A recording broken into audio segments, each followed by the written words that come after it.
it anymore. Somebody tried to kill the president again. Robert De Niro. Rosie O'Donnell. This guy's literally being shot at, persecuted, drugged through the ringer, and he's having some yucks. Mental illness is a real thing. Bill is in Philadelphia. Bill, glad you called. Good morning. Welcome in. Either Trump's correct or closer to the truth, or the squad is correct and closer to the truth. You only get one choice. You either vote pro my side, the right side, you vote pro the squad and the left side. Thank you, Bill. Daniel's in Tennessee. Daniel, good morning. Got a couple seconds here. Go ahead. Hey, good morning, Chris. Hey, thank you for all you do, Chris. And the comment I want to make, which I think is what you were just discussing, is a good segue to my question.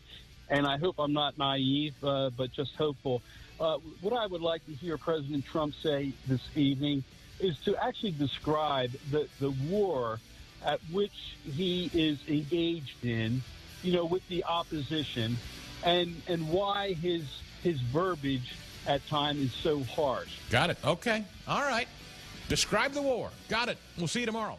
Diabetes, high blood pressure, anxiety meds, everyone's on them. If you're a 50-year-old male, maybe a bit porky, and you may even have type 2 diabetes, $1 million of term insurance may only cost you about $200 a month. Call Term Provider. Speak with Big Lou at 800-555-2085. Big Lou will find a term life policy for you even if you have type 2 diabetes, are overweight, or have high blood pressure. Term Providers help thousands of people like you who think they can't afford term life insurance. To buy $1 million of affordable term life for you, all you need to do is call Big Lou at 800-555-2085. Lou will make sure the scales are tipped in your favor. Call 800-555-2085. Big Lou will answer your call and work to fit you into a term life policy that you can afford. Remember, Big Lou's like you. He's on meds too. Call 800-555-2085.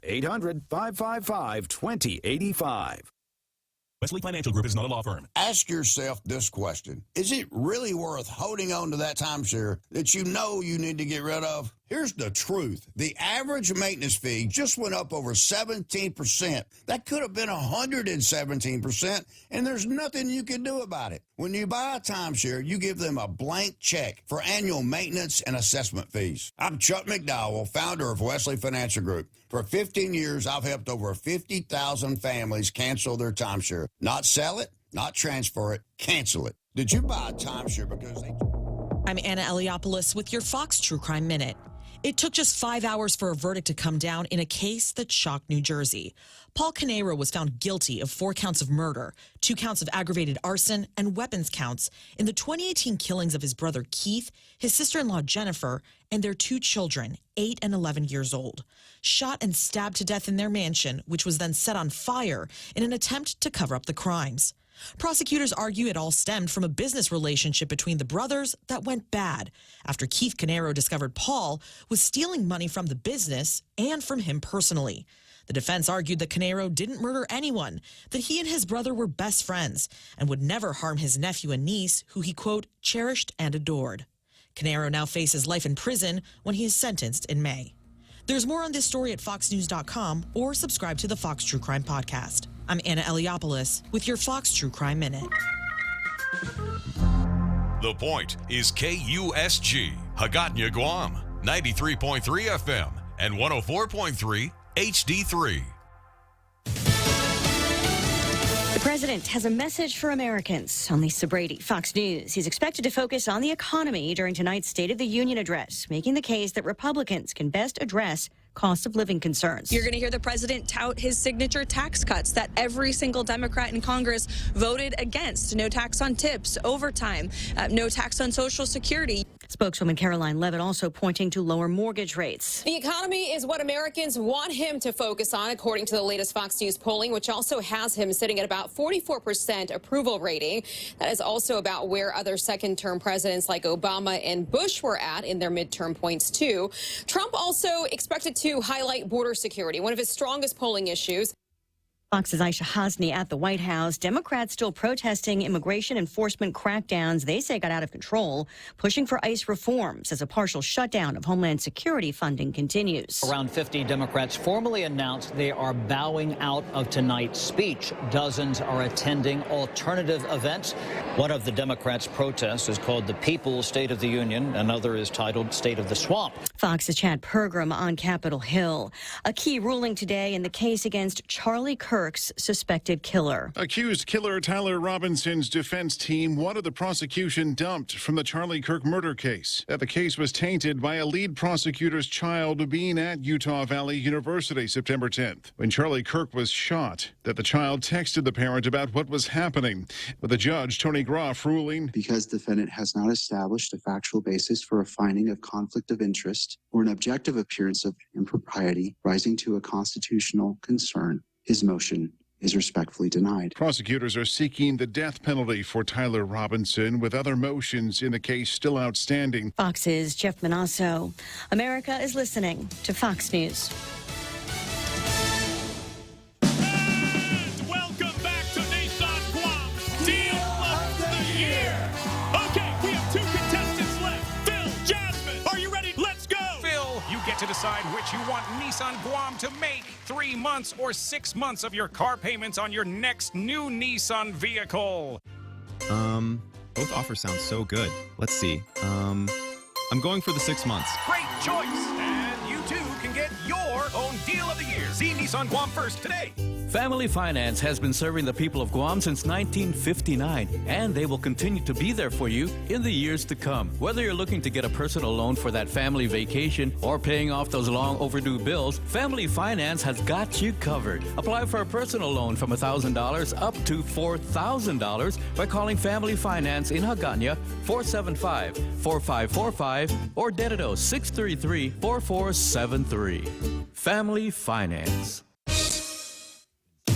The Department of Homeland Security scrapping the plan to open a new detention center in New Hampshire. New Hampshire Republican Governor Kelly Ayotte says DHS no longer has plans for an immigration detention center in Merrimack. The Trump administration had planned to retrofit a warehouse into a processing center where those taken into custody during ICE actions would be held before later being deported. The proposal had sparked large protests around the state, and local officials had pushed back on the idea.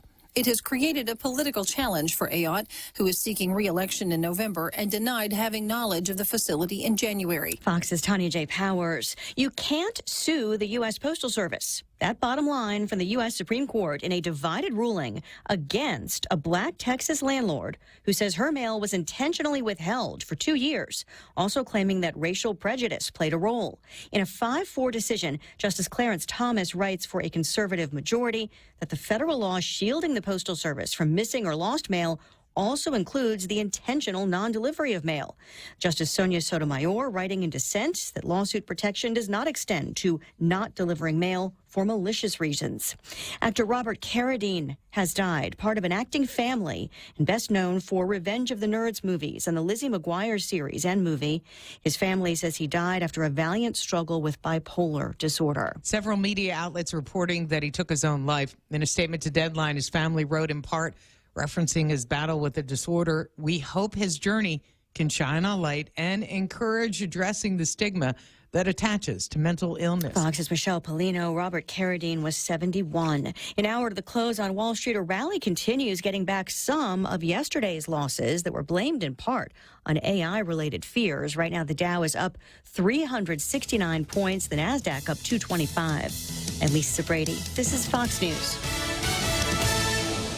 Craving delicious dishes with local flavors? Look no further than Mezcla Bistro. From our juicy burgers to flavorful seafood and local fusion, every dish is made with love and the freshest ingredients. Join us for an unforgettable lunch, dinner, or decadent Sunday brunch. Visit us online at mezclaguam.com or call 671-479-2652 or 671-489-2653 to make a reservation. Mezcla Chamorro Fusion Bistro, a true taste of Guam. Stay cool all year round by checking out Johnstone Supply for your HVAC and refrigeration needs. Located at 170 Guerrero Drive on Picanell Road in Tamuning, call Johnstone Supply today at 671-649-0581. That's 671-649-0581. Open 8 a.m. to noon and 1 to 5 p.m. Monday to Friday. Open Saturdays from 8 a.m. to 12 p.m. and closed on Sundays. Stay cool with Johnstone Supply. Travel goals unlocked. Whether it's Korea in the summer or Japan in the fall, the United Credit Card from First Hawaiian Bank can help you turn your urge to explore into your next boarding pass. Apply by October 31st, 2025, and if approved, earn 45,000 bonus miles when you spend $2,000 within the first 3 months after account opening. Unlock your next adventure with the First Hawaiian Bank United Credit Card. It all starts with yes. Terms and conditions apply. To learn more, visit one of our branches or go to fhb.com/United. Level up your fitness routine with Subway's new Fresh Fit collection, built to fuel your day with better-for-you subs. Each new Fresh Fit sub is packed protein, stacked with a full serving of veggies, all under 500 calories. Given to the guilt-free pleasures of the new Fresh Fit subs only at Subway. Eat fresh, feel good.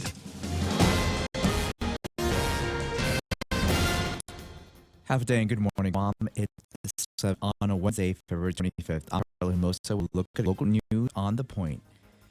An ethics complaint has been filed in connection to a defense attorney allegedly negotiating for one client to testify in another client's trial. Last week, Cameron Guerrero was found guilty in the Superior Court of Guam on multiple charges related to conspiring with Sean DeBlon to steal and burglarize vehicles and fraudulently use credit cards. Following the verdict, the Office of the Attorney General, in a press release, celebrated the verdict and highlighted DeBlon's testimony, showed that jury firsthand Guerrero was a ringleader and of a brazen criminal enterprise. Guerrero's attorney, on the other hand, there was a breach of ethics in how the AG's office secured DeBlon's testimony and has filed a formal complaint with the Judiciary of Guam's Office of Regulations Council, or Ethics Council. In other news, legislation that would criminalize judicial and peace officers had been reintroduced by the on Public Safety and Emergency Management Guam National Guard Chair, Senator Sean Gumutatau, and is co-sponsored by the original author, Senator Tina Burns. Bill 2080-38 comes at the request of the Judiciary of Guam and would boost safety for court officials and their family members against the use of force, threats, or deception, including dissemination through any means, including by posting on the internet, the judicial officers or peace officers or their families and personal information. This includes an incident with a Guam connection. According to the bill, on October 19, 2023, a judge born in Guam was killed in his Washington County, Maryland home following a ruling in a child custody matter. More news after this.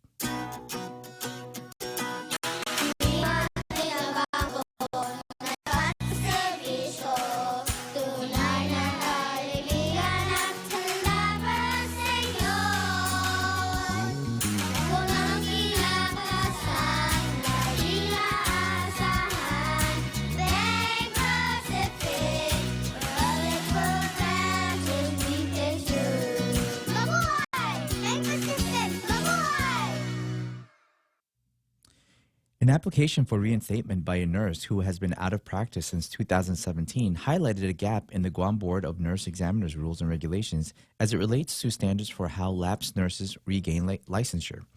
The discussion centered around Jane Kedachai, who applied for reinstatement of her registered nurse license, which lapsed in 2017. According to the board, she left the workforce to take care of her father, who has dementia. Health Professional Licensing Office Administrator Brianna Sablon said, law requires applicants for reinstatement who have been out of practice for more than 3 years to take a refresher course, but she noted that there is a problem. Meanwhile, a woman whose car had been stolen in January encountered the vehicle on the roadway on Monday and called the police, who arrived soon after a man parked the vehicle in of the residence, according to a magistrate. The driver, known as Bino, 49, was charged Tuesday with the theft by receiving a stolen vehicle as a second-degree felony and operating a vehicle without a license as a violation. The woman reported the car stolen in 2014. It was a Chevy Traverse stolen on January 28th. And those are your top stories right here on The Point. Now here's Ray with your weather. All right, gotcha. 10 after 6 o'clock in the morning. Let's see what we got here. It might rain today. For those of you that have been out and about for the last, hour and a half or so, you might note that the roadways are going to be a little bit congested and a little bit wet here this morning. Scattered showers and thunderstorms before noon. Partly sunny with highs near 86 degrees. East-northeast winds 17 to 21 miles an hour. Gusting as high today as about 26 miles an hour. Gusts as high as 23 later on this evening. Partly cloudy skies, overnight lows of about 76 degrees. They are still suggesting that tomorrow will be bringing mostly sunny skies. So with all of the rain that we're getting here today, tomorrow is supposed to be gorgeous, according to the folks over at the National Weather Service. We'll get an explanation on that a little bit later on this morning. What have I got here? Mostly sunny tomorrow, partly cloudy tomorrow night, mostly sunny on Friday with highs near 86 degrees, mostly cloudy with overnight lows of about 76 degrees. With a heat index today, we'll feel like 90 degrees and a 50% chance of rain. I think 100% is more than likely right about now. All right, so here's what we got to tell you about in terms of the nature trying to kill you. Rip currents, high surf advisories, coastal flooding watch, flash flood warnings are in effect right now, so be careful virtually everywhere, especially if you're going to be out in the boondocks doing some reconnoitering around the rivers and streams. Sunrise this morning about 6:39. Sunset tonight should be about 6:29. There it is, news and weather together, brought to you by Bank Pacific, banking on the Pacific for over 70 years. Get double the speed at zero extra cost with GTA Fiber. Experience super fast and reliable fiber internet speeds. Now starting at 200 Mbps to 1 gig with upload speeds just as fast as download speeds and 100 times faster than cable internet. You can enjoy lag-free gaming and clear video calls. Fast is also affordable. Sign up for Fiber 200 for only $70 a month. Visit gta.net or call 644-4482. Terms and conditions apply. Who knew buying gas could help with your grocery bills? At 76 Circle K, when you fuel more, you can win groceries. Every 7 gallons of fuel earns you an automatic entry to win up to $3,500 in groceries every week at Payless. Fuel up and you're in. For My Rewards members, entries are tracked automatically. Not a member yet? Join My Rewards free. Fuel more, win groceries. Only at 76 Circle K Guam. No purchase necessary.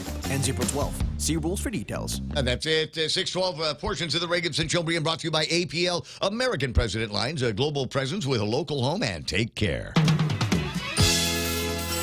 The Ray Gibson Show. Morning talk that matters. Call now. 888-TALK. That's 888-8255.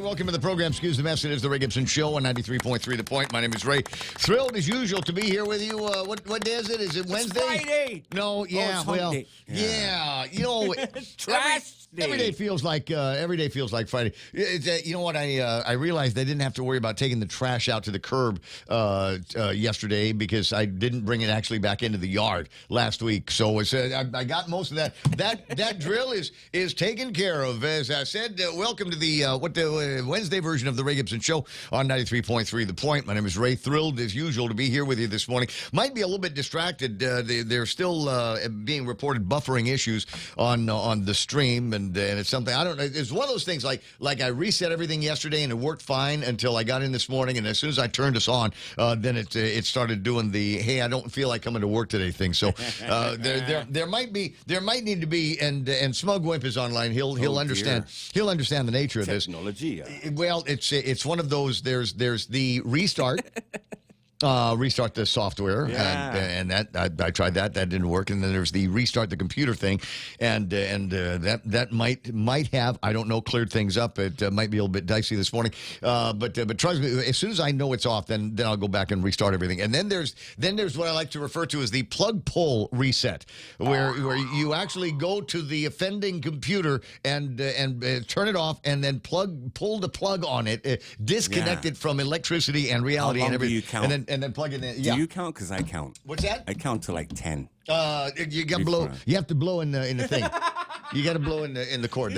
Okay. You remember like when we had the Nintendos back in the old days? Yeah. You got to blow in the cartridge before you put it back in the machine, it always right? Worked. And it always it clears everything up. I'm not sure what it is. It's like the different version of duck, where you got to just kind of call the thing out with the hot breath of your deal. Anyway, so lots of stuff in the table of contests to talk about. Not really, but we'll see if there's some exciting stuff. We got Tello Taitigui over at the legislature suggesting that George Chu from the Guam Visitors Bureau and everything else is a representative of the Communist Party of China. Wow. Yeah, that was it's kind of interesting. There was a little bit of a caucus at a certain place last night, and I walked up to say hello to a couple of people, and Senator Jesse Anderson Lahan reached over and pointed at George Chu and said, "Welcome our ranking ranking communist." And I thought, well, that's interesting. And then I got a video of Tello talking about things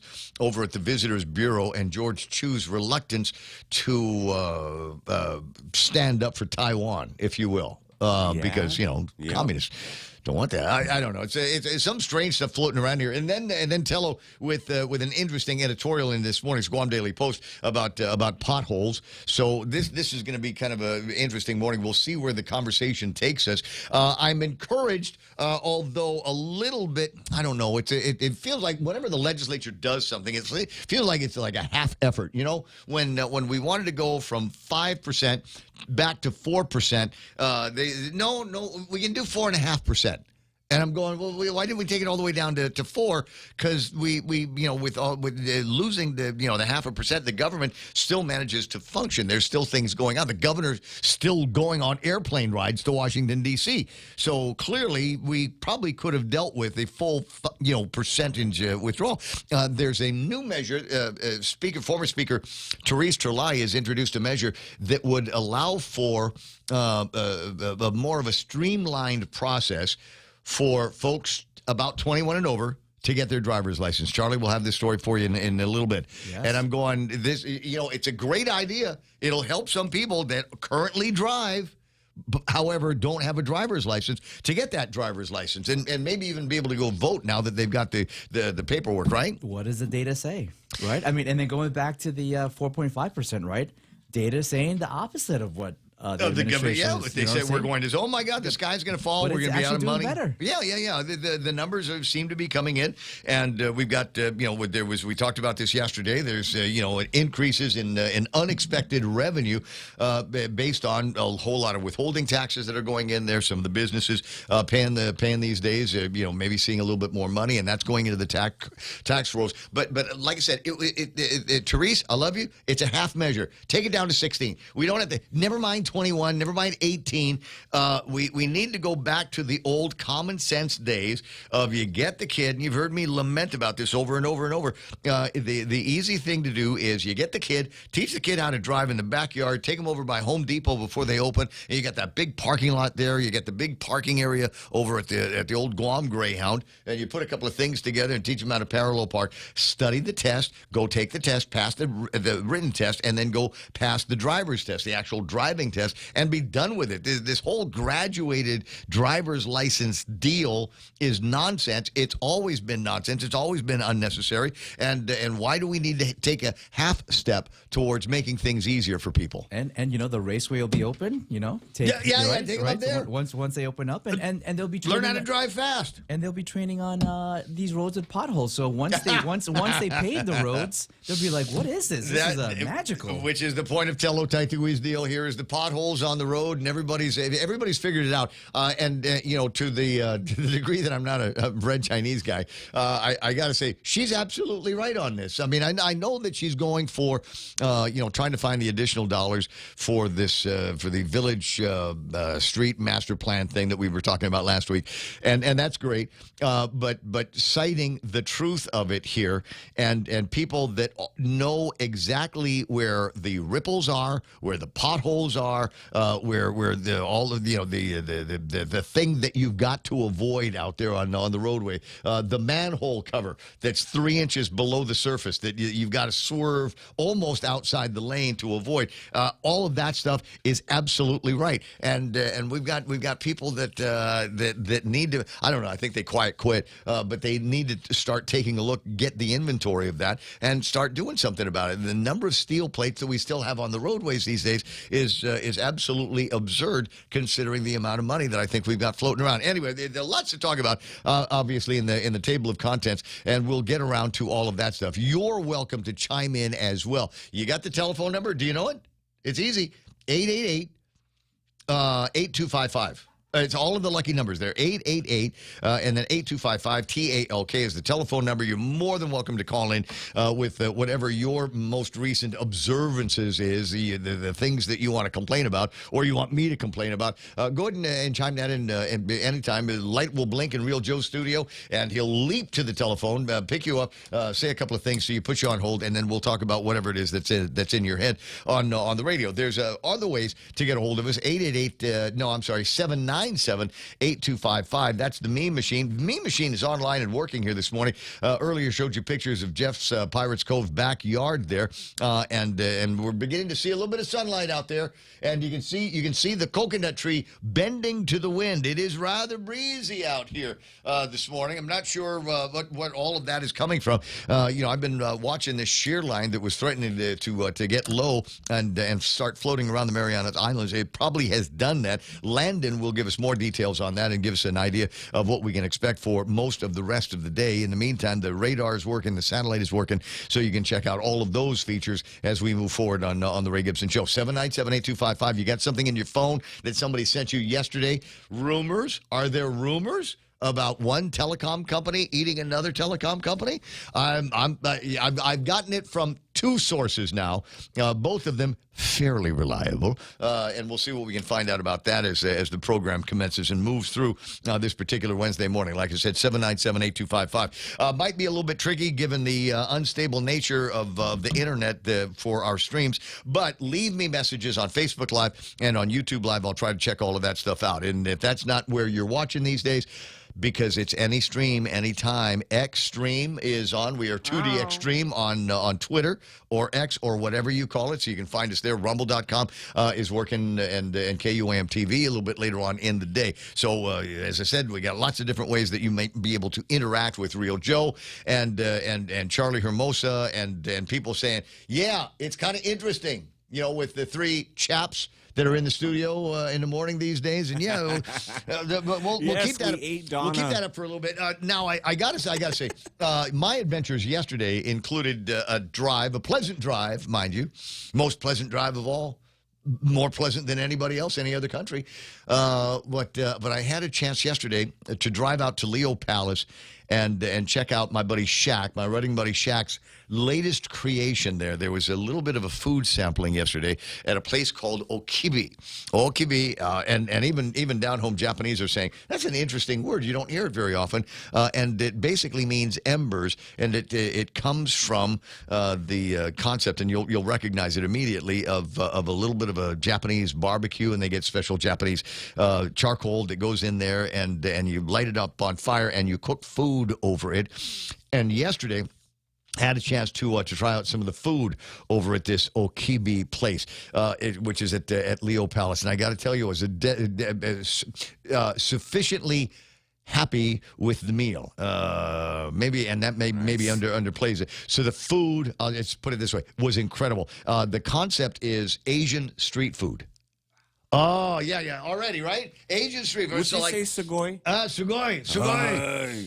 Yeah, there was the Japanese kind of street food there. And there was street food from Taiwan. There was street food from Malaysia. There was street food from Korea. There was street food from the Philippines, an incredible kare kare that they had there, and delicious sauces that went with everything. And I was expressing to Chef Eddie, who was helping out yesterday. Of course, you remember Chef Eddie going back to Ivory, where the Shirley's is in Agania now, and I was talking about how easy it would have been to go overboard with soy sauce flavors and bulldog sauce and garlicky things and stuff like that, but the flavors were subtle. As in they spice things up just right, just so it wasn't you get delicate flavors, but not overpowering. You know what I mean? And just imagine a Coke glass in the old school Coke. Yeah, I remember those glass bottles. Uh-huh. If you add that, I had the opportunity about 2 weeks ago to have one, and I haven't had one the longest time with Japanese food, and it is absolutely amazing. So if Marcus can somehow bring this back, I don't know what the Coke issue in a is. bottle. Yeah, Coke in a bottle. So I'm with you on cane that. sugar. There Cane was sugar. we talked about this. I can't remember when, but it was recently. We talked about the concept of different versions of Coke that you can get, and they finally determined that the best version of Coca-Cola is Coke in a bottle, a glass bottle. There's no, it's got, you're right, cane sugar, and it is the I guess the healthiest formulation, if you will, of Coca-Cola there is, and the healthiest container that you can find. So maybe going back to the old analog days will work. Anyway, 6:26, lots and lots to get to in the table of contents. But first, we've got to say good morning to all of these Coke drinkers here. Sometimes you want to go where everybody knows your name, and they're always glad you came. You want to be where you can see our troubles are all the same. You want to be where everybody knows your name. You want to go where people know people are all the same. You want to go where everybody knows your name. It's true. Where everybody knows your name, as I'm fond of saying, is like the Bank of Guam on a payday Friday. You just kind of walk in there and you realize that you know everybody in the room. All right, so where was I? Wet Wednesday in the program. I'm looking to see if I got a couple of feeds here that I might be able to pick some names off of, including Stephen Blake. Real guy. Number one, according to the machine here this morning. Good to Slacker. see you online. Says, good morning, JPC, as in Jeff's Pirates Cove. I got Ron Castro saying, have a hump day, Mizu Pointers, Bill Petit, Elizabeth Mendiola Kitsutsu. Oh, says, happy birthday, Vice Speaker Tony Ada. Hey. Happy birthday. Oh, isn't that sweet? Let me see. Where was I? Maria Duenas Perez checking in from Paris Woods. Jessica S.E. Cruz. Elizabeth Mendiola saying, test. Seems to be working so far. Smug Wimp online saying good morning to all of his favorites. And Maria Duenas Perez now doing shout-outs. Good morning, Fran Cepeda and the crew from Remax Diamond Realty. Ismael Velez. Okay, this is a little bit long. Oh, morning, USS Gerald Ford. First of its name. Throwing back to Game of Thrones. Apologies, this isn't Game of Thrones, or is it? Because this has a GOT-sized plot twist. The $13.3 billion super carrier, first of its kind, ready to take on the whole of Iran, is now drowning in human fecal matter. Thousands of pounds of human dung flung everywhere. Sailors are sick. People waiting up to 3 hours waiting just for number 2, and the U.S. number 1 ally in the region does not allow the vessel to enter King's Landing. I mean, Israel, the Mad King, a.k.a. the Ayatollah, has Allah dousing the Americans in poop as if it were a dragon flaming the Navy. What are we? Wait a second. Yeah, it's, Jeez, guy. Sean, Tattoo Sean is trying to get her coffee and her breakfast in, and here you are talking about fecal matter. Come on, man. On the USS. What is it? Just the Gerald hold it. Ford. You can hold it, Ray. JB St. Nicholas is online. Maybe the mistake was naming it after Gerald Ford. Maybe they had Mexican. I'm trying to, you think about some of the presidents of any kind of consequence in the last, 50 or so years, 60 years, 70 years, and you go back to the 1970s, and I think he distinguished himself as the faller-in-chief, which was, I mean, the guy was like Biden. He'd fall down, fall up the stairs of Air Force One. But the other thing that he distinguished himself was pardoning Richard Nixon. Otherwise, the entire time that he spent, even as vice president of the United States of America, kind of inconsequential. So it kind of makes you wonder, why did we bother naming an aircraft carrier after him? Maybe name him after Ronald Reagan. In fact, they could have two Ronald Reagan, USS Ronald Reagans. That would be appropriate, right? And why not? Let's get a head start on naming a carrier after Donald Trump. Or Pete Hegseth or anybody at the Department of War. Felix Bumba's online. JB St. Nicholas saying halfway to the weekend. Absolutely. Looking forward to that as well. Lots of stuff going on. Are you going to be running in the Guam Running Club half a marathon? Heck no. What? It's downhill. Yeah, the knees, man. That's when the knees hurt the most. Yeah, the unless knees. I do it backwards. I'll see if I can get you some details. I think I know there are over 100 people that have signed up now for the Hoffa Marathon. I believe this is the one where we started at Anderson Air Force Base at dark 30, and then you run back down to is it Paseo or Epal? I think it might be Epal Beach. It might be Epal. I think it's Epal Beach. This is the one that takes that spur into Two Lovers Point, and which is there if for no other reason to suck your soul and all of your energy and effort right out there, because you're going. Wait a second. Why do I need to make this turn here? I can see my car from here. What's going on? Anyway, so yeah, I'm going to tell you about it a little bit later on. You don't have to run it, but you do need to be aware that you're going to be sharing the roads with a bunch of runners on early Saturday morning. Dr. Wen is online. Please drive safely today and stay out of the water. Walk or exercise indoor today. Very, very good advice, sage advice from one of our favorite doctors in the whole wide world, and also one of our favorite senatorial candidates in the whole wide world. Here. More doctors at the legislature. Tony and Annette and Pinko Addo online. You know, Real Joe, I don't think we've seen the last. Vice Speaker and Pika's best funeral home director and birthday boy. It's your birthday. Vice Speaker Tony Ada. Buenos and half a day. Good to see you in the machine.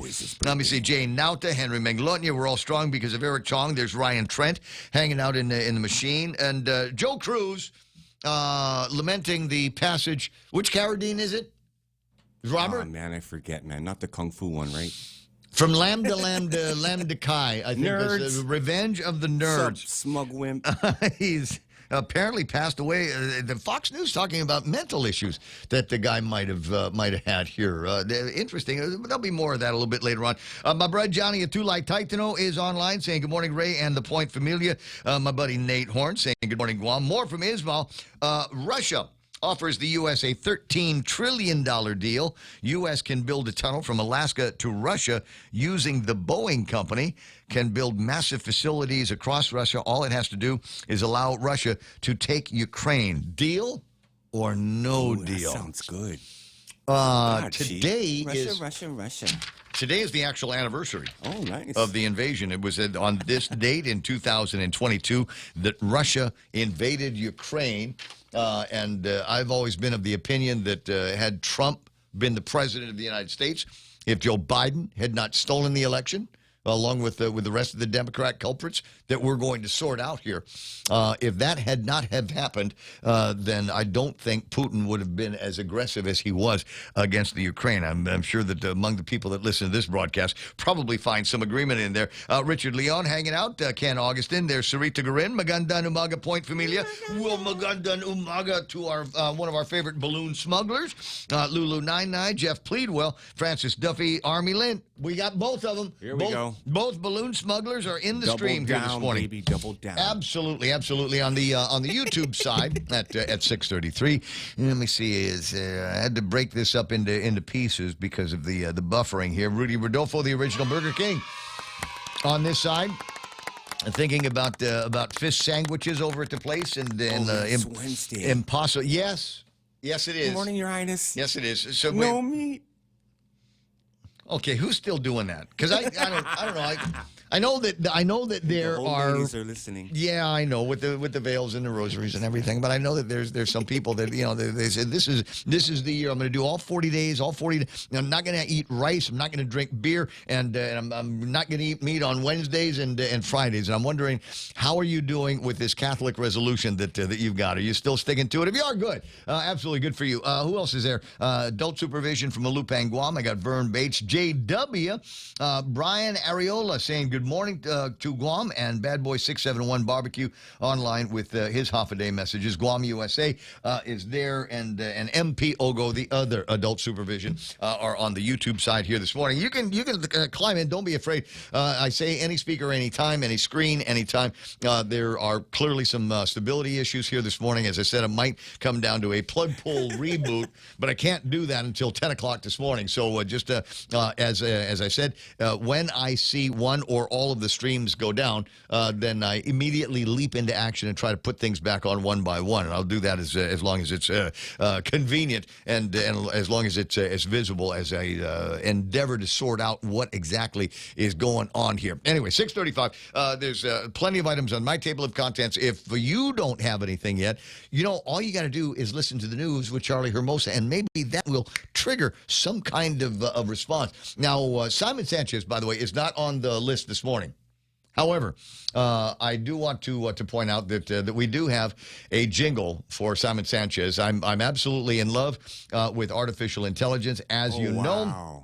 As you know, and I've got on the AI, I asked it to do a jingle for Uncle Si. Actually, it's done like 3 or 4 jingles for Uncle Si, and I think I might actually have one that he might approve, and I'll see if I can play that for you in just a little bit. In the meantime, 6:36 in the morning. Charlie Hermosa, what's the big deal? One of my stories here today.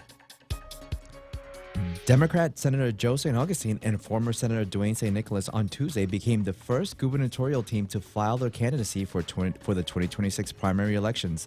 They filed their candidacy at the Guam Election Commission at 8:30 a.m. without much fanfare and no advance media announcement. Nevertheless, they were with family, friends, and supporters, both in person and online. Meanwhile, seas and surf are expected to build further later today, with surf possibly building to dangerous levels of up to 15 feet or more, according to the National Weather Services. Those dangerous conditions are connected to a weakening shear line and an area of high pressure to the north, generating strong winds across the Pacific north of 10 degrees north. Disposal of what's now estimated to be 2 million or more tires dumped at the old Dededo transfer station may soon go out to bid, with the Guam Environmental Protection Agency getting an early quote of about $4 million for the cleanup. That estimated cost would come up on top of the $14.5 million in federal funds already spent to clean up the old transfer station, which was shuttered in 2015. Design work for the agency's new headquarters in Dededo is ongoing, with the goal of wrapping up by July 2026. Guam EPA Administrator Michelle Lastimosa said at the meeting. And those are your local headlines. Back to Ray. Burn them! Burn the tires. We got to get out from under this. I know. And one of these days, put Dave Sablon on the list. Find my Uncle Dave here. Mr. Sablon. Yeah. Because I mean, it's ridiculous that I thought we had a would tire spend. shredder, Ray. What's that? I thought we had a tire shredder. You ever seen it? No. Did you see it? Did you see the test body? Drive it. Every tire burns like a barrel of oil. Sure does. Every Stinky, tire Ray. burns like a barrel. No, don't worry about it. We'll put it, in Adelup. Where the winds will blow the stinky Blow away. it out? Yeah. Over by the wastewater treatment plant that we've got in Agana. The idea that we'd sort out a way to dispose of these things without using the fact that tires are made of rubber and rubber burns just like oil. We should be turning that into heat. Take the heat, turn that into have it under some water, and turn the water into steam. Steam turns the turbine, and then we make electricity that way. It's not going to be ookadoo. It might not even mean even some of the smaller campuses, but it will not be a waste. And once we've got that going, in addition to burning tires, we can burn the trash. You talk to the guys over at Solid Waste. They're going to have a meeting here before too much longer. They're going to be talking about closing down a couple of cells, which means they have to open a couple of new cells, and the cost to do one and the other is exorbitant. It's just crazy, and that's money that they're who's going to pay for that? Me. I'm not going to cover everything. I'm going to cover my share of it, but the prices are going to go up because of the cost of doing business there. So why are we warehousing trash and tires when we can just burn them? It's 6:39 in the morning. Ponder the concept while the commercials play. Kim Anderson from Security Title here, sharing an important tip about how you own your property. Do you know that there are several ways to hold title? You can be a sole owner, hold title as community property with your spouse, as joint tenants with rights of survivorship as tenants in common, or even through a trust or LLC. Each option impacts inheritance, control, and how your property can be transferred in the future. Your family attorney can help you determine what's best to avoid legal issues and protect your investment. And when you're ready to record, call the professionals at Security Title. We are here to help. Guam Regional Medical City proudly welcomes endocrinologist Dr. Joel Mark Rubio. Now seeing patients, Dr. Rubio provides specialized care for diabetes, thyroid conditions, hormone disorders, bone and weight concerns, and metabolic care in pregnancy, helping patients manage their health at every stage of life. As GRMC, we're growing our specialty service to make expert care more accessible for our island. Ask your doctor for a referral to GRMC Endocrinology. Call 633-GRMC or visit grmc.gu to learn more. GRMC, expanding expert care close to home. Got it. 640. Some things are worth the wait. Wendy's golden fried shrimp making a comeback for Lent. Crispy, golden, and served as a sandwich or a platter with rice and salad. It's smart, it's satisfying, and it's here for a limited time. The perfect Lenten meal only at Wendy's. I guess that means I got to start talking about traffic here. Drive to the conditions. As I came into work this morning, we had some driving rain, and that means that I've got all kinds of rain falling down from the sky naturally, driven by the winds. And we're going to see some spectacular winds here today. More on that from Landon Idlet in just a little bit. Like I said, up to 26 miles an hour. And that could make, for some people that are lousy drivers, interesting road conditions. So just be careful out there. Looking at the machine now, let me see if I can find some traffic. A little bit of traffic northbound on the way to Anderson Air Force Base. Looks like it's starting to get busy right around the Matagwak area, the Ziegler Gymnasium and the Gain area. So expect some slowdowns getting into Anderson. A little bit of traffic over at Ukadu. Otherwise, it's not bad. You start turning the vehicle southbound. Most of the rest of Jigo and Dededo looking pretty good. No major traffic at Isangsong. No major traffic at any of the other intersections, Harmon Loop, etc. Looking at a little bit of traffic over at the intersection of 1 and 3 right now, but it's not crazy. Southbound from there, likewise looking pretty good as you make your way from Dededo and the northbound area into central Guam. You are going to run into some areas where there is going to be a little bit of a slowdown in the roadway between Micronesia Mall, 8, 10, and 16. You might see some traffic through there at this time. Wait a second, I got wonky stuff going on with the map here. Stand by. Let me just see if I can get some focus here. And a little bit of traffic over by the area where the Guam International Airport meets Donkey Village over in the Ripley Road there. Might also see some traffic over in the Kmart area as well. Southbound from there into the downtown Agunya looking pretty good. No major traffic on Route 8 that I can see right now. No major traffic on Route 4 that I can see. 10 is running fairly clear, and everything from downtown Agunya all the way to Big Navy and Sumai looking pretty sweet. You will run into traffic over at the main gate at NBG Guam. At 6:42, that's all the traffic you need on The Point. Hafaloha Guam. Get ready to feel the island rhythm. The Hafaloha Concert Series Part 5 is coming to Ipoh Beach Park on March 6th, and the headliner is none other than J Boog. One epic night, live under the stars, singing every song with your friends, dancing to the beats island style. This is the concert everyone's talking about, and yes, it's worth it. Tickets are going fast, so lock yours in now at guamtime.net. Don't miss J Boog live on Guam March 6th. Hafaloha Concert Series Part 5. Start your new year right with Subway's Fresh Fit Collection. Built to fuel your day with better-for-you sandwiches. Each new Fresh Fit sub is packed with protein, stacked with a full serving of veggies, and under 500 calories. For a satisfying meal that won't weigh you down, try the ham and turkey stacker, clocking in at only 290 calories. Enjoy the light and filling turkey and ranch delight. Indulge in the craveable grilled chicken and avocado. Sink your teeth in the flavorful seasoned steak and avocado. Or go low carb. Turn any footlong Fresh Fit into a protein bowl. At Subway, eat fresh, feel good. But I got to talk now? Really? Okay, let me see. What am I going to talk about? Kim and Ron and all the beautiful people over at Security Title. It's the Ray Gibson Show. Call now, 888-TALK. That's 888-8255.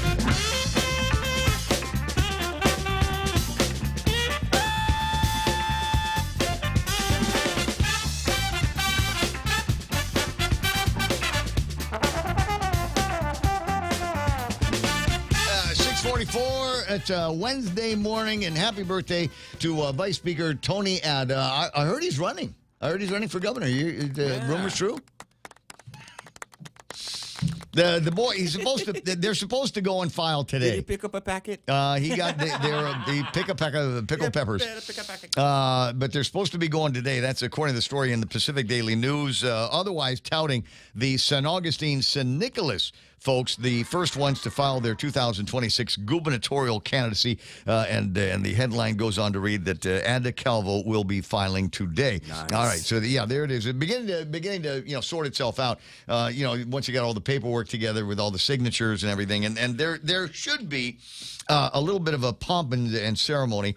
Among my favorite days were when I'd get a note here from somebody in the Gutierrez campaign. That said, all right, we're going to go and drop off our paperwork today at the Guam Election Commission. And the reason why it was always kind of a favorite for me was this back when the GEC was over at the GCIC building in Agana.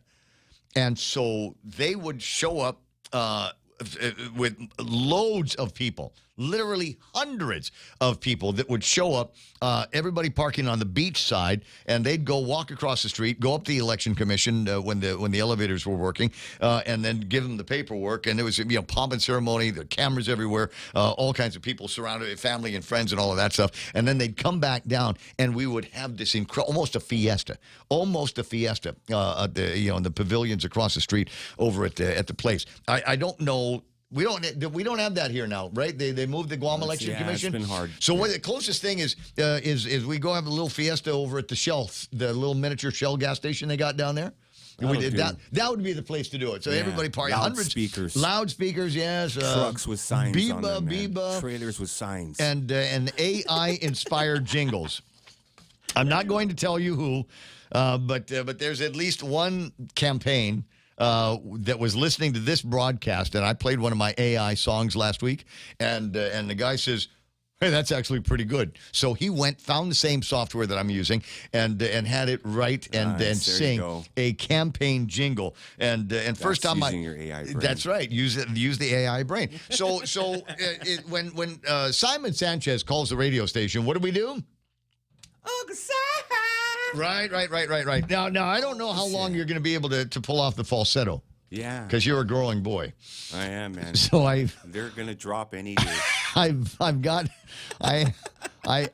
asked the AI to do a jingle for Simon Sanchez, right? So first of all, you got to learn how to do the prompts, because if you put Uncle Si as in uncle and then SI, the AI will go Uncle C. So you've got to throw in another word. So instead of SI, I put SIGH. No weird crazy puns intended there, Si. But that's how it worked out. So I'm going Uncle Si. And I'm going, maybe our favorite power guy. And this is what the AI was able to come up with.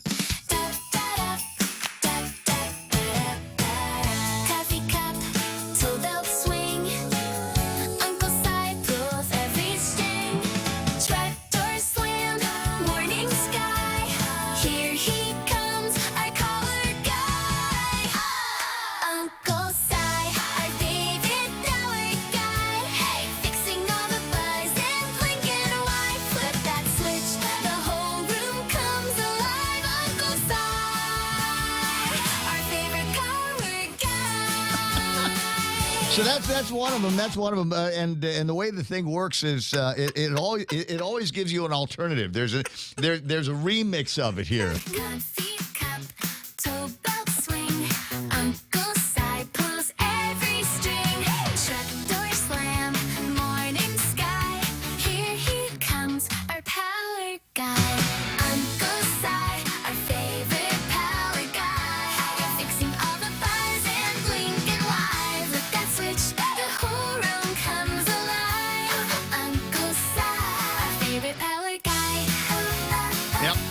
favorite power guy. Isn't that sweet? 6:49 in the morning. Anybody can do this.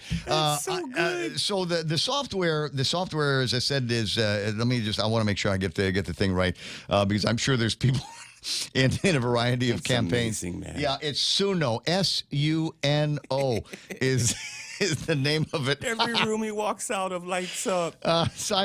Simon writing in this morning, I sigh all the time. The jingle is longer than my interviews. I love it. So do the ratepayers. Thanks, buddy. But so if you're, I'm just saying, if you're running for office, there has not been, there haven't been a whole lot of really, really good jingles. And the last good jingle was, Hey, La Morena, back in the day. So you go to Suno, right, man. SUNO, and let the Suno sort everything out for you. 6:49 in the morning on the Ray Gibson Show, and interesting comments coming in from at least one person on the machine here.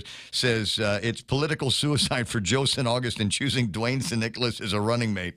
But the guy's Santa Claus. It's Santa Claus, for heaven's sakes. How far off can you go? They're going to take their shot. Universally beloved figure. Anyway, speaking of universally beloved, do I have one of the... yes, you do. Any available idlet to explain what the hell is going on? He's not better than Uncle Si, guy. With it. Do we need to make a jingle for him? Typhoon Twins always wins. Anyways, well, let me see if I get Landon Idlet from the National Weather Service on the line. Brandon's done a great job while you've been away, by the way. Yes, thank you. And I always expect him to do a fine job. He is the plan B for Brandon, so kudos to him for hanging in there while I was away. But I am back, and you're talking about politics, and I just got into the office and noticed a couple of campaign signs are down on the road, and that's due to the strong gusty winds we've seen overnight that just really built in right across Guam. We've seen that over the CNMI for the last couple of days, but now it's here on Guam. And I will tell you this, I'm not going to tell you who I'm voting for, but you're going to get a lot of bonus points from me with my vote if your signs can stand up to the weather. And some of these signs have not been doing that. No. Thankfully, the wind's strong enough to knock them down, but not strong enough to throw them into traffic and somebody else's driveway and all of that stuff. So, certainly among the things that we've got to get concerned about when it comes to this time of year and political season. Got the satellite imagery up on the screen. I think I pulled this down about 6 o'clock this morning. So it's a fairly accurate representation of what's going on in our region right now. That shear line that we were waiting to drop finally has dropped and bringing weather to our part of the Marianas. Shane? Yeah, that's exactly it. We've been talking about the shear line for over a week now, that it could be quite a punch, and it's doing exactly that. We're looking at the Ipan buoy, that the seas and surf really shot up on the east side overnight. We're looking at combined seas of 11 to 12 foot, right, just on the east side, probably higher up in the Rototini and Saipan. So we do have a hazardous seas warning in effect for Tinian and Saipan, a high surf warning.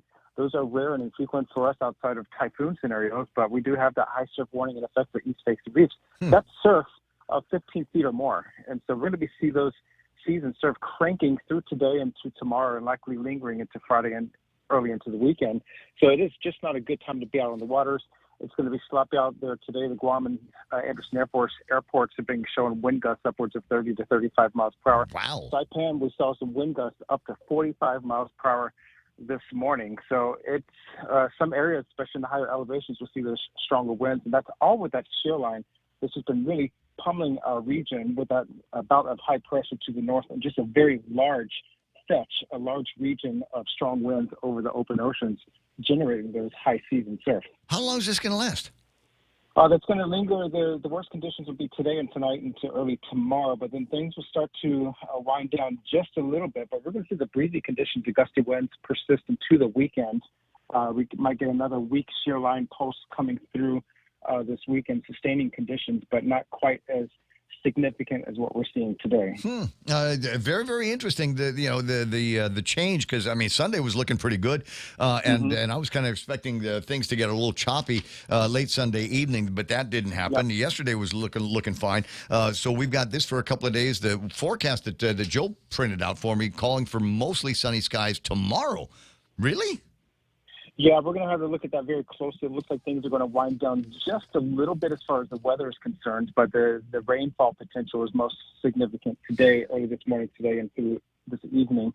We have had a couple of flash flood or flood advisories for the Guam this morning, including southern Guam, where they're getting the bulk of the rainfall at the moment. Yeah, Central northern Guam, not so much as the drips and the clouds, but we're going to be watching things closely. These shear lines are very unpredictable, and they can come in surges and linger, or they can dissipate in very quick time as far as what kind of weather conditions. So it's going to be very tricky, but watch it closely. Our forecasts are updated twice a day routinely or more frequently if needed on changing conditions. But watch it closely because this is just a banner shear line event for us this February. Yeah, it's weird. I'm looking at the radar right now up on the screen. Fingers crossed that it stays up through most of this shear line event that we're talking about. And you're right. It looks like we've got a whole bunch of rain over the predominantly south part of the island here today. Any predictions on what we're going to see? Are we going to see some bamboo piling up in the culverts down south again?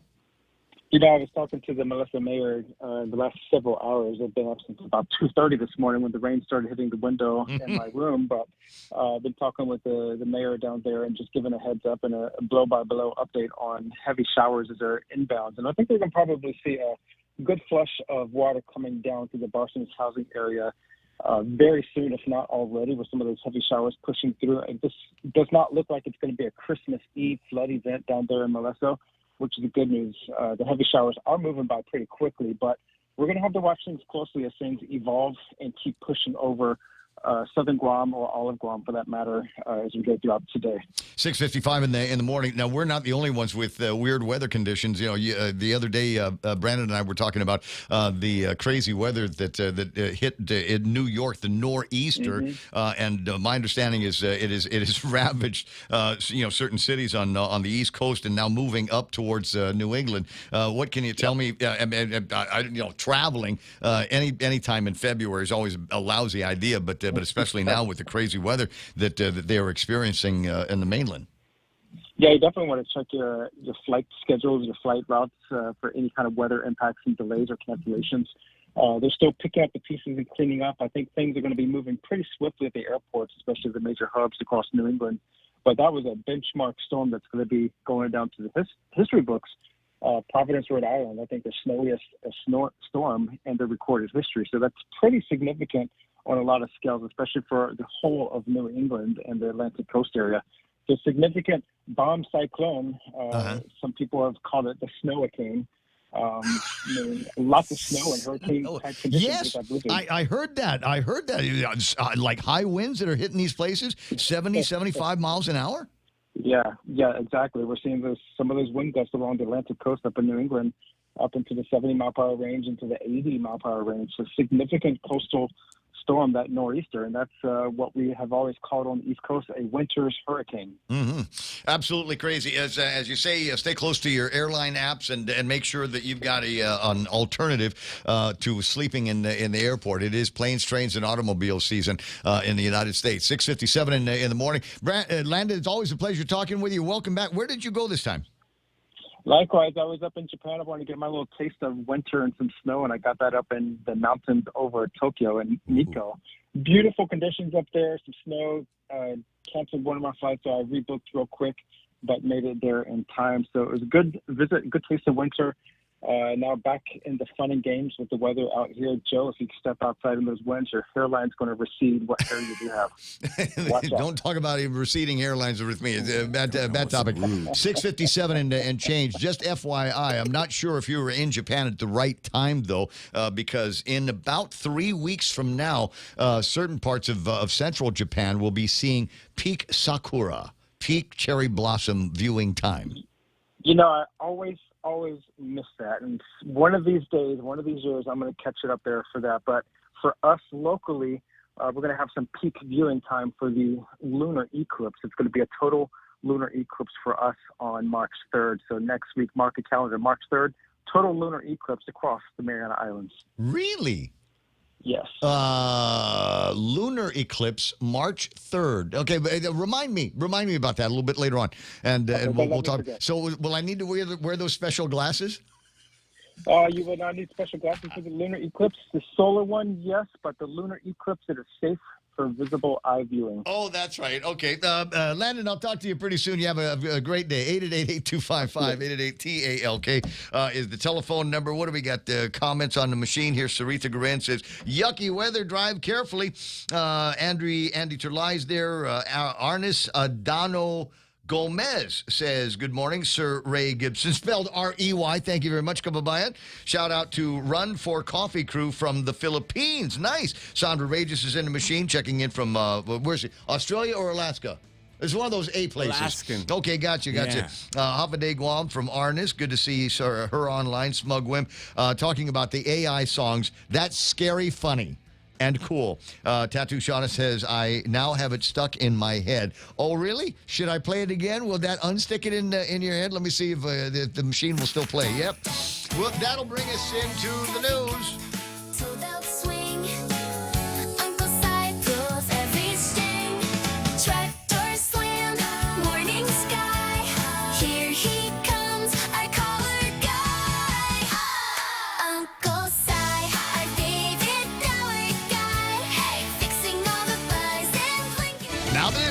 Countdown in Washington. Lisa Brady, Fox News. As President Trump prepares to address Congress and the nation tonight, his second term's first State of the Union. We are told that a large portion of the president's speech tonight will focus on the economy. He is going to make the case to Americans at home that with him in the White House and Republicans in control of the Hill, that they can achieve the American dream. Fox's Aisha Hasni at the White House. Many other topics also likely, from immigration to Iran and Ukraine. Senate Minority Leader Chuck Schumer says the president will deliver a state of deception and denial. Never in our lifetime have we gone into a State of the Union where the president's rhetoric and the country's reality are so far apart. The top House Democrat has urged his caucus to attend the speech but sit in silent defiance. Nearly 50 Democrats plan a boycott instead, some attending protest events.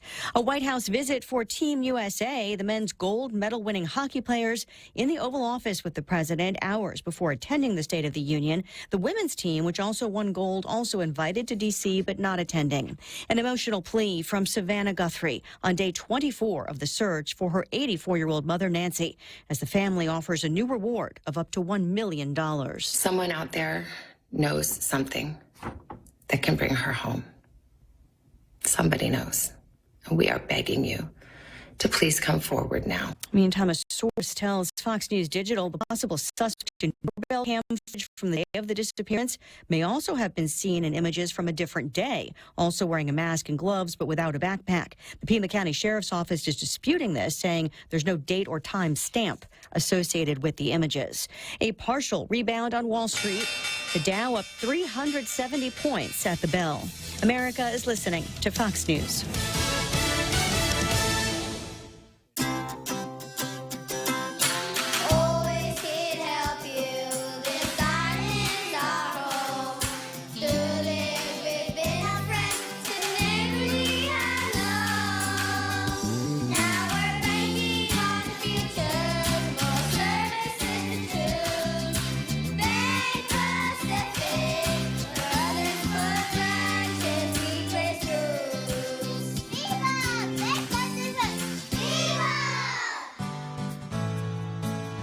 With decades experience in Guam and the region, Take Care members have access to the largest offering of free fitness classes and health education programs.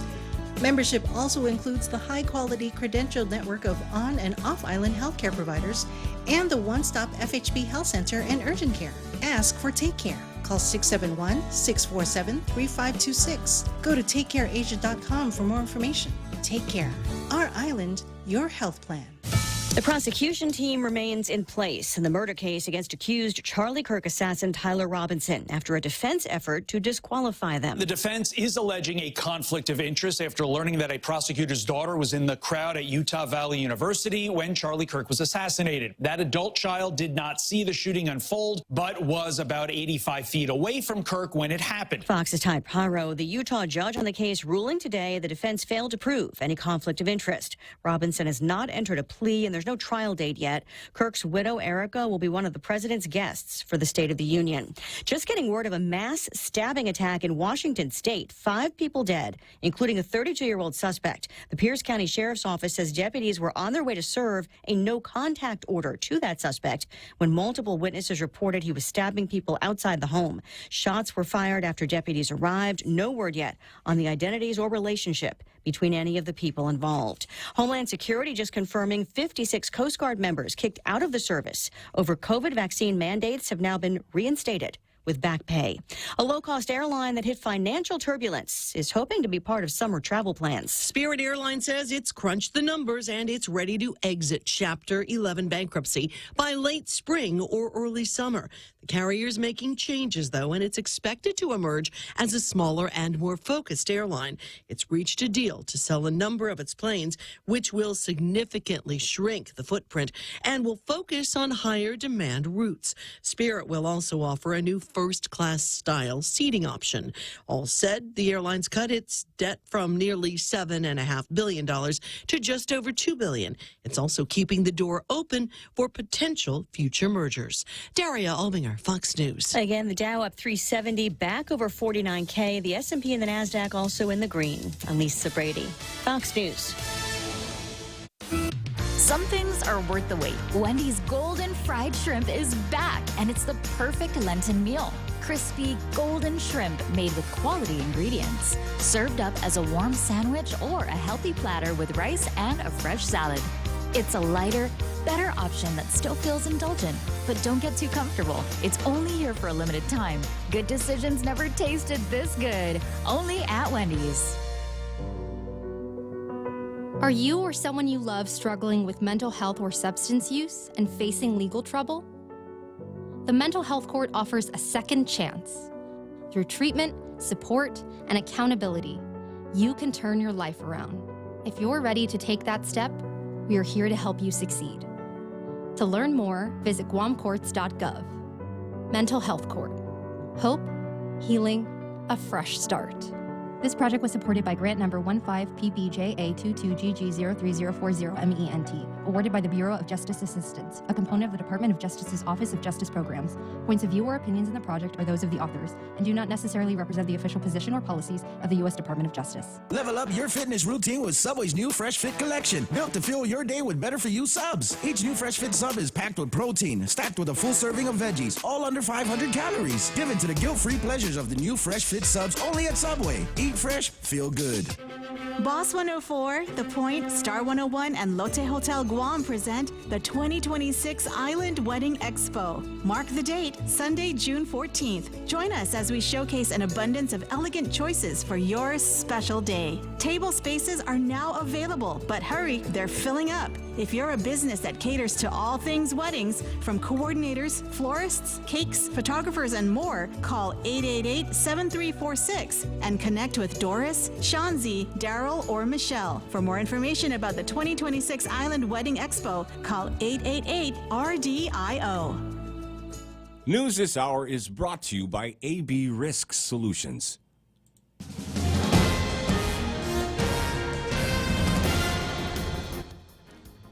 Half a day and good morning, Guam. It's 7:07. I'm Charlie Hermosa with a look at your local news on the point. The Trump administration's top offshore energy agency announced Monday that it would cut its review time for deep-sea mineral lease requests nearly in half and scrap the regulations that required it to notify island governors and local governments about environmental concerns, just days before federal officials are set to face Guam's acting governor, Adelup. In a proposed rule published Monday, the Bureau of Ocean Energy Management said it wants to cut its decision deadline on unsolicited hard minerals lease requests from 45 days to 28 days, a discretionary move BOEM acknowledged since the federal law it operates under sets no timeline at all. Meanwhile, a bill to allow adults who are 21 years of age or older to obtain a full driver's license more quickly by bypassing the law that requires driver education classes was introduced Tuesday by Senator Therese Terlahi. Under Bill 281-38, those 21 and older would still need to pass written road tests and must have maintained a clean driving record for the previous 3 years to be eligible to skip the driver's ed course. According to a news release from Terlahi, enabling adults to be licensed sooner helps provide quicker access to jobs at a time when many Guam residents are struggling with rising costs of living.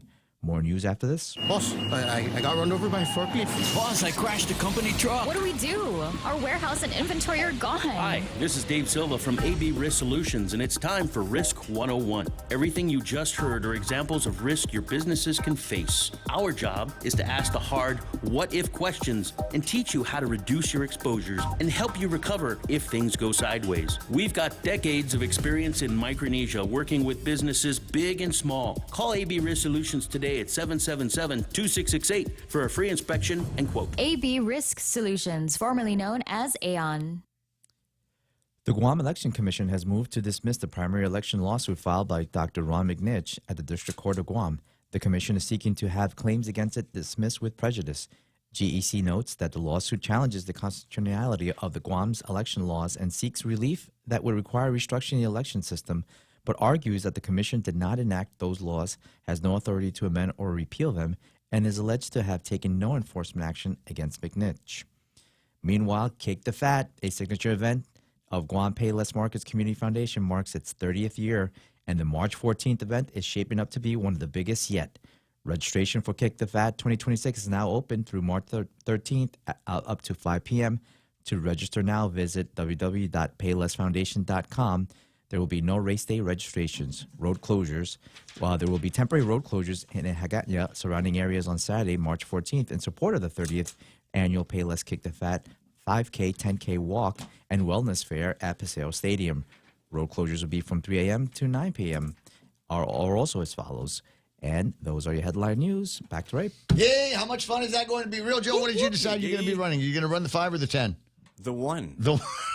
Isn't The- there like a 1 miler? Like a 1 kilometer? Speed, Is that yeah. what you're talking about? Just 1K drag race? strip. It's a Real Joe is going to be the winner of the 10-meter race. 7:10 in the morning. We'll keep harping on that. Again, this weekend should be, is it the 28th coming up? Yeah, it is the 28th coming up.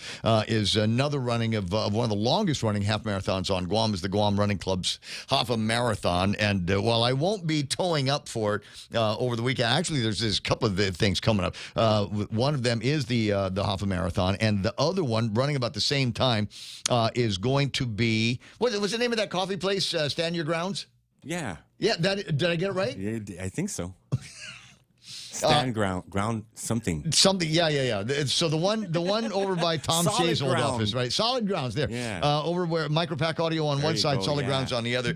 They're having another one of those free running club events. They've got an anniversary or something like that coming up, and so they want to do a free run thing. So it's possible. It's possible. I'm not going to say I'm going to do it, but what I'm thinking about doing is going and running my regular route down in Tumon, and then after that go and tow up over at Solid Grounds. And I'll tell you what, as a runner, it's a completely kind of different event, and I'll tell you why. Because it's a lot of gym people. It's the Steel Gym that they've got in the back. They partner up with them, so it's the you get a little bit more of a gym chick aesthetic. Yeah, and I see them running with the full vest, the heavy, the weighted vest. Okay, so long time runner, and I'm beginning to see a lot of that as well. People running with vests, and maybe there's hydration and stuff like that in there. Just it's just a little. You just need a little bottle of water. You don't need to carry all of that stuff. Is number one, it's extra weight. Number two, it retains your body heat, and it's hot. So if you don't need to, you should be wearing as little. It'll drink your saliva. It'll come out creepy, but I don't mean for it to come out creepy. But you should be wearing as few clothes as possible when you're out there. Guam is hot, and there's a lot of humidity out there, and so you should be dressing as little as possible while you're out there on the run. I know you got these outfits, the pretty Lululemon things that you want to wear, and you got the vest, and they got the headphones on, and it's just extra weight, and you don't need it out there. A little bit of water is going to take you a long, long way. 7:12 in the morning. Jerry Roberts is disagreeing. What's that, buddy? That came out creepy. I'm sorry. It's hard. It's hard not to. Number one, I'm 63, old guy talking about people wearing less when they run. That was meant for guys as well. It was meant for guys Now as well. that came out creepy. Oh, sorry. I'm sorry. I don't know if I can uncreepy the conversation. Let me add. The Marine Corps. Have you ever seen the Marine Corps had we used to run with these little, the silk. Silkies, yeah. What do they call it? and- Ranger panties Yeah, is that's- the I know, is the see phrase. something. And that was, I actually love them because it was really, really They're- yeah. comfortable. I run with splits. What station did I drive into? 93.3, the point. That's the point. Sorry, I was talking about running. No, because somebody asked me that. They sent me a picture of one of these, the catalog, an online catalog of running stuff, and they were like, "Okay, am I going to need this?" And I'm going, "No, you don't need it." Yeah, but I'm running in the half marathon. Yeah, there's water stops. About once every mile or 2 miles, there's going to be a water stop. Somebody will give you water, and if worse comes to worse, keep a couple of dollars on you, and then you can go to a gas station and get a glass of water and drink it there. Anyway, 7:14 is little as possible because it's hot and you don't need the extra weight. Anyway, where was I? Supposed to do the weather, right? Okay, just fast because we already had Landon on. Scattered showers and thunderstorms before noon, partly sunny, highs near 86 degrees if the sun comes out. East-northeast winds up to 21 miles an hour. We are going to see gusts around 26 miles an hour. What did Charlie say? They got gusts around 40 on Anderson Air Force Base this morning. Partly cloudy tonight, overnight lows of about 76 degrees. And believe it or not, tomorrow is supposed to be mostly sunny with highs near 86 degrees if we can get this shear line nonsense out from under our neighborhood. With the heat index, it'll feel like 90 degrees today, 50% chance of rain falling outside. I think it's 100 by now. And watch out for, now this is the other part, watch out for what's happening in the ocean. Be very, very careful if you're going in or around the ocean today because we got high surf advisory, coastal flooding watch warnings, flash flood warnings, rip currents, and all of that stuff. Seas up to around 15, 20 feet here. It will be a spectacle to go out and watch. Go stand on the beach and watch the spray hit the reef. That's always fun, but try to stay as far away as possible. We have had situations in the past where somebody gets a little bit too close and the waves hit and they get washed out to sea, never to be seen again. 7:15 and sunset tonight should be about 6:29 for those of you that are paying attention. There it is. News and weather together on 93.3. This is The Point. Bundle smarter, work better. When you're running a business, every decision counts. Now's your chance to make one that gives you more. For a limited time, get hybrid fiber internet up to 1 gig for as low as $125 a month. Plus, get up to 6 months of free internet and free Samsung Galaxy earbuds when you bundle with Docomo Pacific. Ready to get started? Try our free bundles calculator by visiting info.docomopacific.com/radio25. While supplies last, some conditions apply. Start your day with KFC's $5 breakfast deals. Choose the AM loaded platter, AM chicken rice bowl, or AM sausage, biscuit, and gravy. And now, enjoy a cup of premium Lavazza coffee from Italy with every meal. Head to your favorite KFC for our $5 breakfast deals and enjoy a taste of Italy with every sip. Breakfast is served from 6 a.m. to 10 a.m. daily. KFC. Finger-licking good mornings just got better. Ray Gibson Show being brought to you by the guys over at APL American President Lines, a global presence with a local home.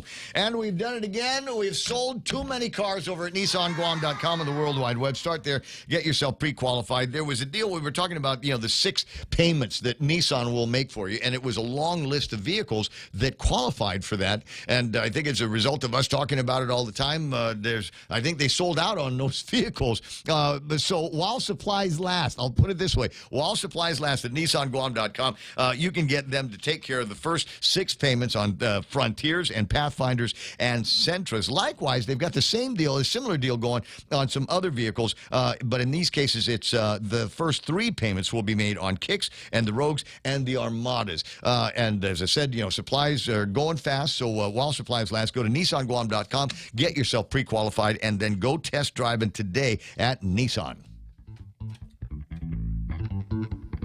The Coconut Wireless is back. The Ray Gibson Show. Call now, 888-TALK.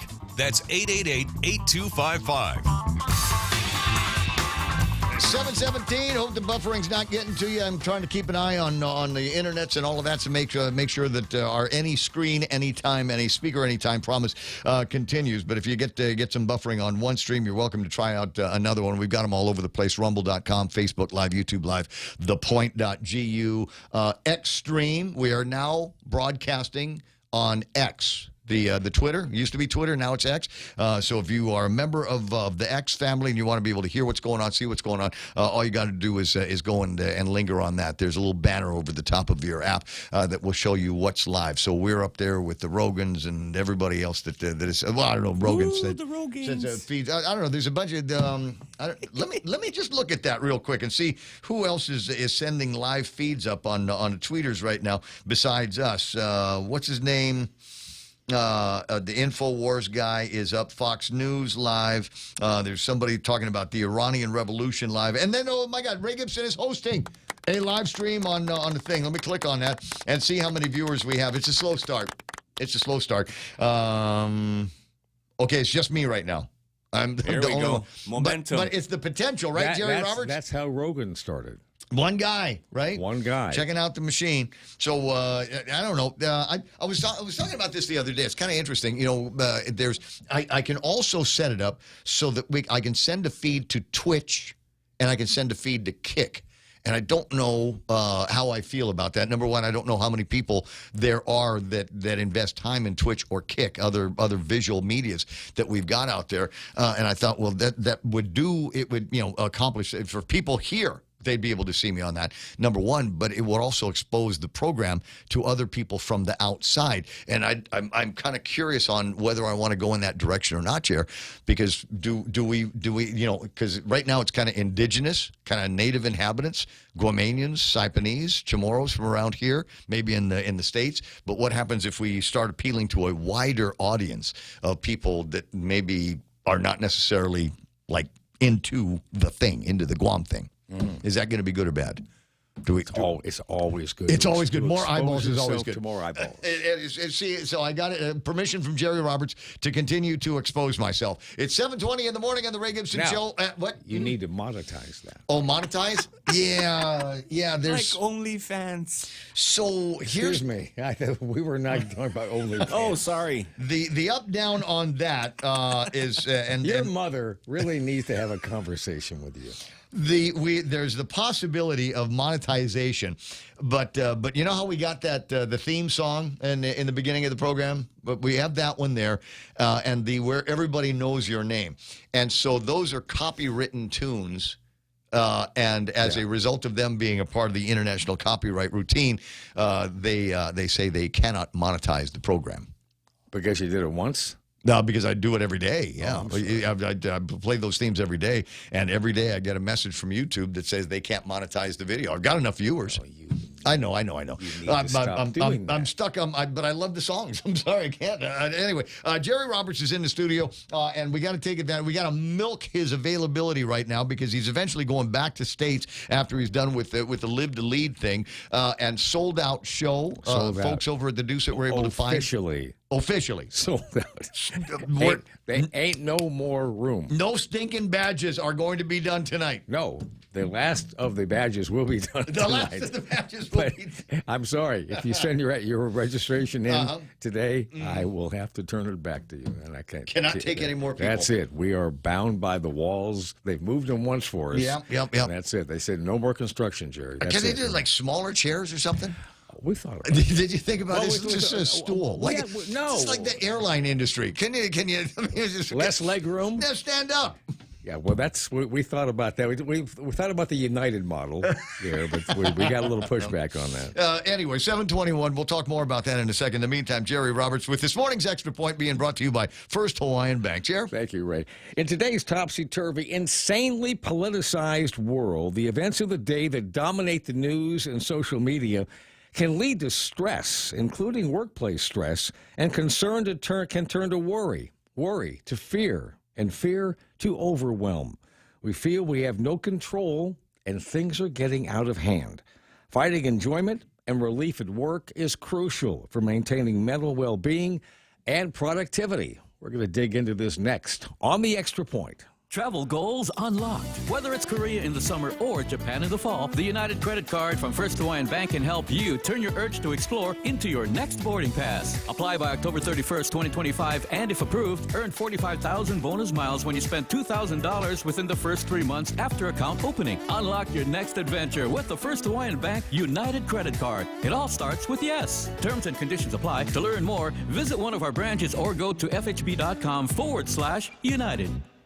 Workplace stress can feel oftentimes overwhelming, especially when external events and news creates a sense of chaos. Are we going to war? Will troops be called up? Can crazy get even crazier? When you can't control what goes on outside, you look to control what you can inside and seek to put some fun and joy into your workday while managing stress effectively. So let me give you a few ideas here that might work for you. Number one, create a positive work environment. This plays a significant role in your mood. Personalize your work area if you can. And that will mean different things to different people. For some, it's photographs and plants or inspiring quotes. Others may opt for sports themes. Nothing from Seattle or San Francisco, please. Dodgers and Rams swag is cheerfully encouraged. Regularly brightening up common areas can also lighten things up. Have fun with it. Number two, take breaks and move around. Step away from your desk or workstation regularly. Short breaks enhance focus and reduce stress. Try incorporating physical activity like stretching, a quick walk, or like Charlie Hermosa does, 5 sets of burpees if you are so inclined. Movement releases endorphins, which can improve mood and release tension. A 5-minute breather can recharge your energy and make the workday feel more manageable. Number 3, relationships matter. Building strong relationships at work can provide support during challenging times. Share laughs and experiences. Consider hosting team-building activities such as game days or lunch outings. Go bowling. Mix it up to encourage participation. If we can have fun together, we can work together.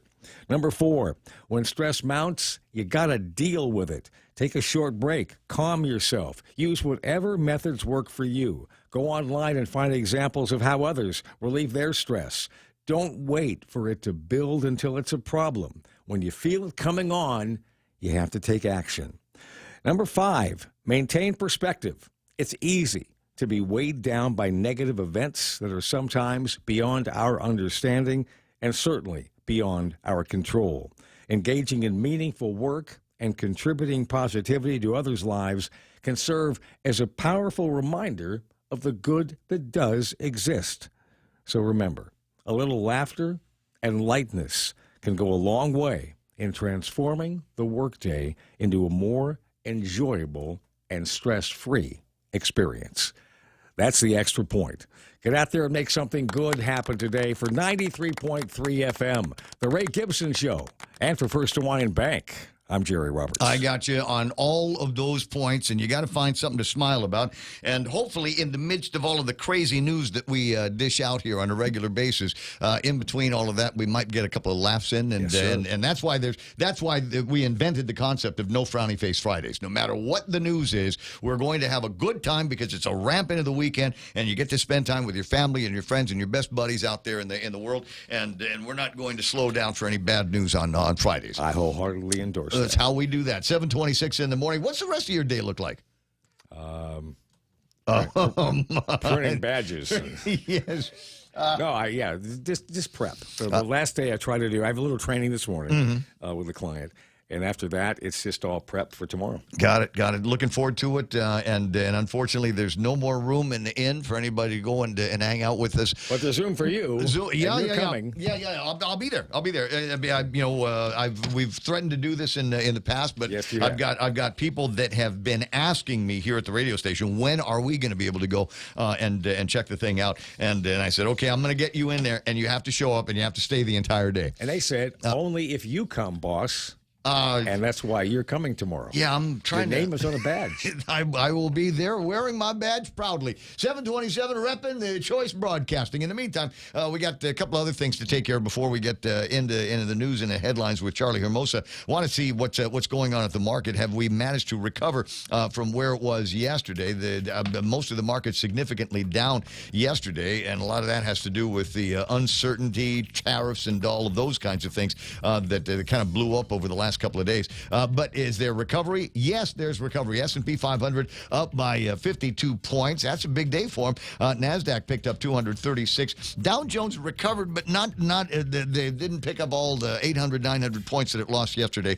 Dow is up by 370 points, back over 49,000. That's good news. I got the FTSE down by about 4. Nikkei up by 495, almost 500 points up for the Nikkei. Hang Seng Index down by about 500. Shanghai Index is up by 35 points, and the DAX off by about 6 points here today. Big winner, I'm going to call the NASDAQ as the big winner here. Thomson Reuters, Advanced Microsystems, PayPal Holdings, Constellation, and Intel Corporation bring up the NASDAQ. I'm going to, indulge me here. I want to see what's up with the S&P. Keysight Technology, Advanced Microsystems, PayPal on the S&P up as well. Constellation and FactSet Research are in the up.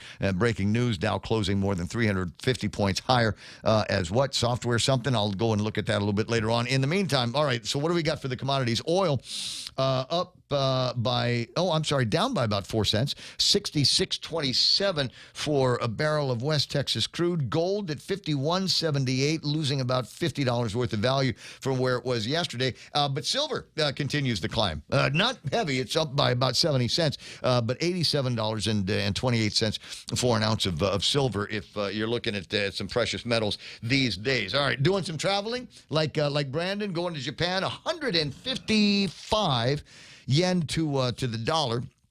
So a little bit weaker than it was yesterday. It was 154. Philippine peso at 57.68. Fairly flat. Fairly flat as the South Korean won as well, 1,441. Bitcoin. I'm going to say it's flat here because it wasn't off by that much when I got to work this morning. 64,004 yesterday. This morning it was 64,300. The real right now, real Joe Cruz number for Bitcoin is 64.5. 64.5. So roughly flat. It's just a little bit of oscillation up around that number. Is it time to start thinking about buying? Is it time, if you're holding some Bitcoin right now, to cut your losses and run at 64,000? Maybe considering you bought when it was in the 20s or whatever. Where are we now? 7:30 in the morning. About time for headline news with Charlie Hermosa. Okay, got it. News here being brought to you by the guys over at Burger King. It's Lent. They got a delicious fish sandwich there, but they've also got a delicious Impossible Whopper, 100% Whopper, 0% beef. Find that over at BK today because you rule. News also being brought to you by Pika's Best Realty, Havaday Realty, Joe D. and Libby and Saran and Auntie Loli. You got questions about what's going on with real estate, like how long will they let me go without paying for my property taxes? Apparently, they still haven't sent any of the notices out on the property taxes. Still maybe in the midst of some kind of technological hiccup there over at the place.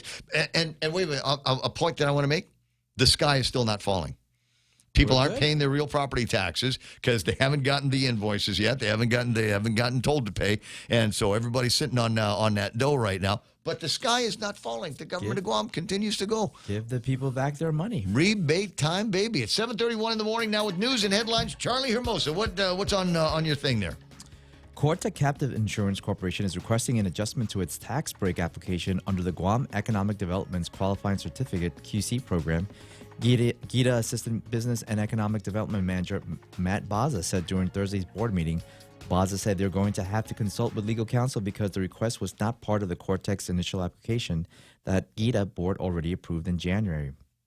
In other news, a teen will appear in person to testify in the upcoming trial of Nicholas Ingracio Damian Roberto, accused of sexually assaulting her multiple times and impregnating her when she was 13. Although he is charged and will be tried only for the incident that resulted in the child's birth, jurors may hear allegations that Roberto assaulted her 11 times.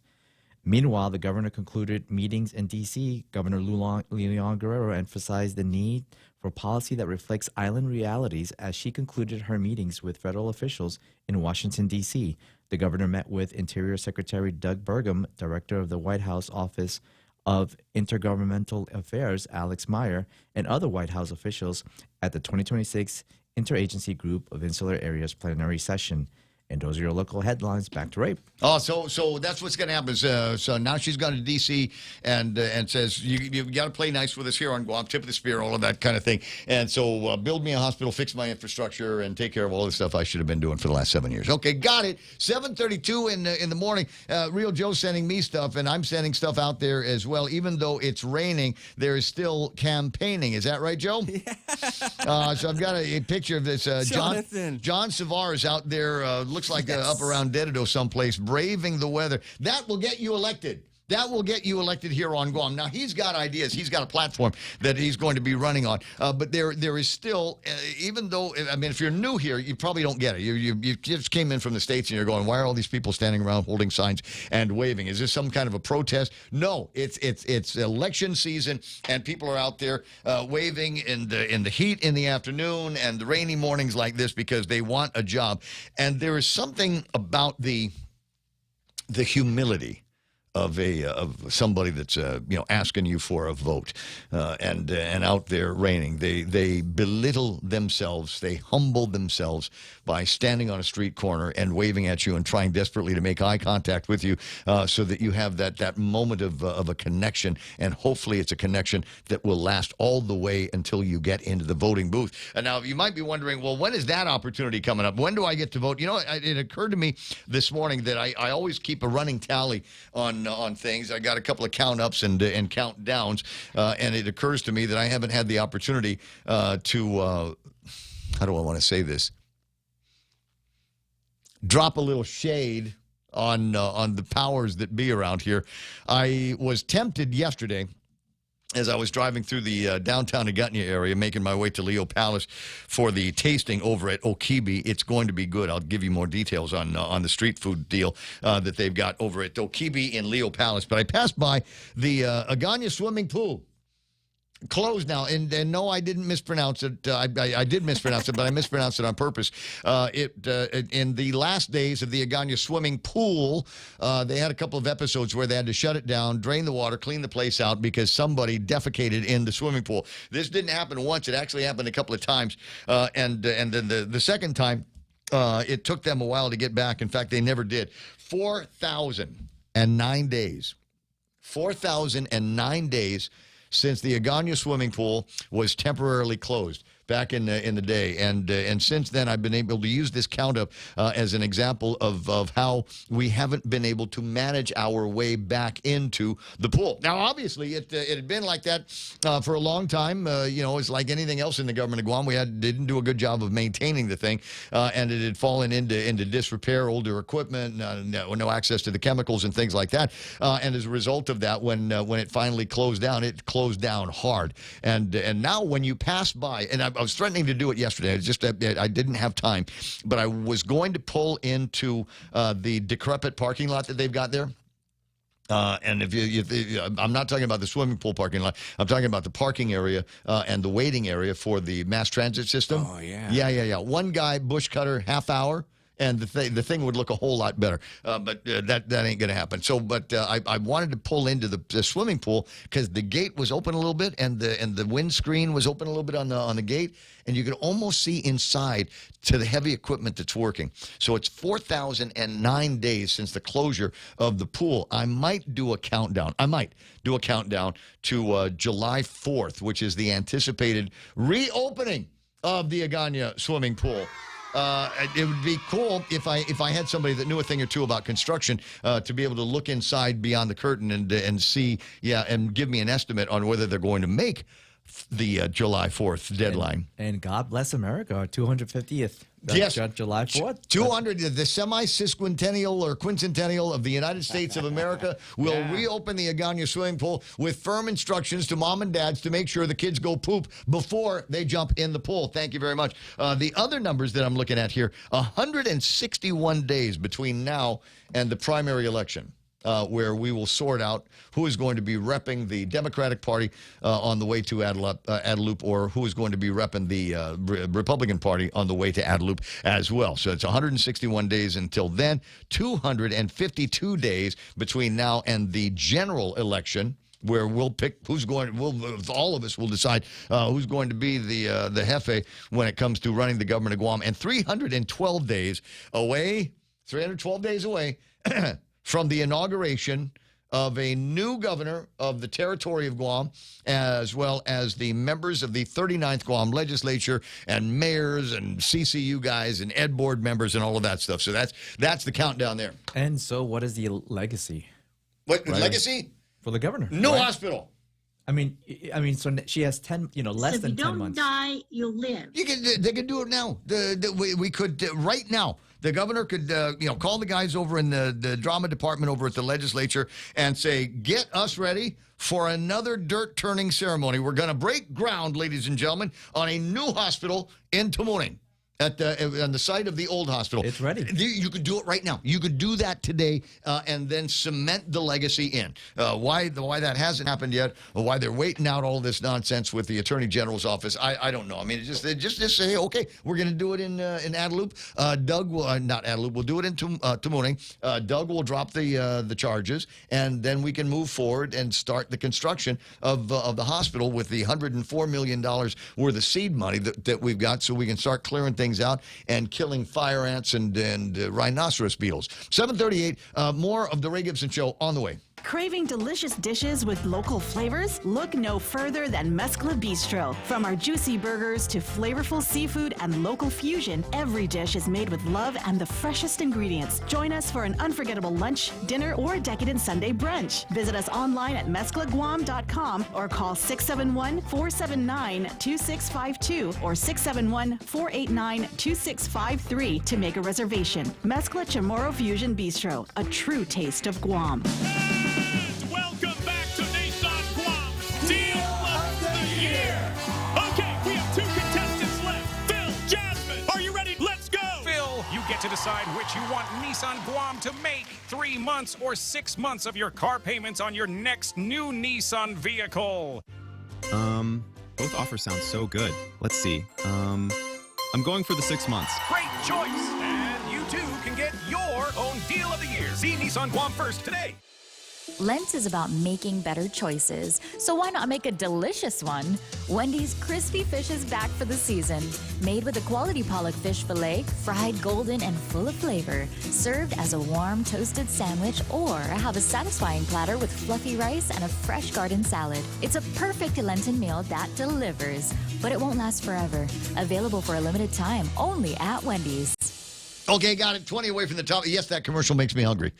You too. I mean, I tried to fast yesterday, but like I said, I went to Leo Palace and did a sampler on some of the chow that they've got there. It's street food is the concept. You know, the restaurant all the way at the end. You pass Tang and Tang, and it used to be a buffet thing, and you go all the way to the end, opposite side of the building than the bowling alley. Go all the way to the end. Okibe is the name of the place. OKIBE, and I think you're going to like it if you've got a thing for if you've done some traveling and you've eaten street food, in various countries, and around here, Asian street food in particular. I think you're going to like it. There was a bunch of stuff that I had that I absolutely loved.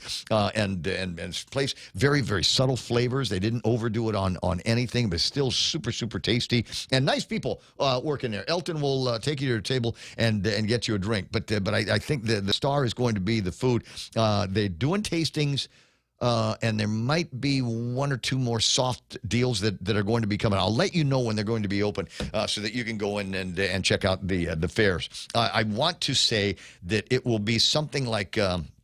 if you're familiar with the concept, kind of Japanese izakaya, so you go in there and you have a couple of drinks and some water and whatever, and then you order this and that and that. So lots of different flavors that you can have in front of you at the same time. Somebody in the kitchen will rue the day because there's going to be a lot of plate washing, but that's all right. So you get a chance to sample all kinds of different things.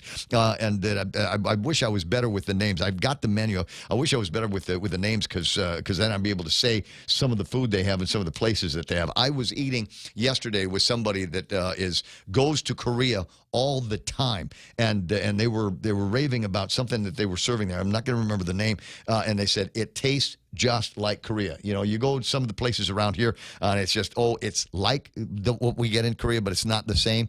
They were raving about the presentation over at Okibi yesterday. Anyway, 7:42 in the morning.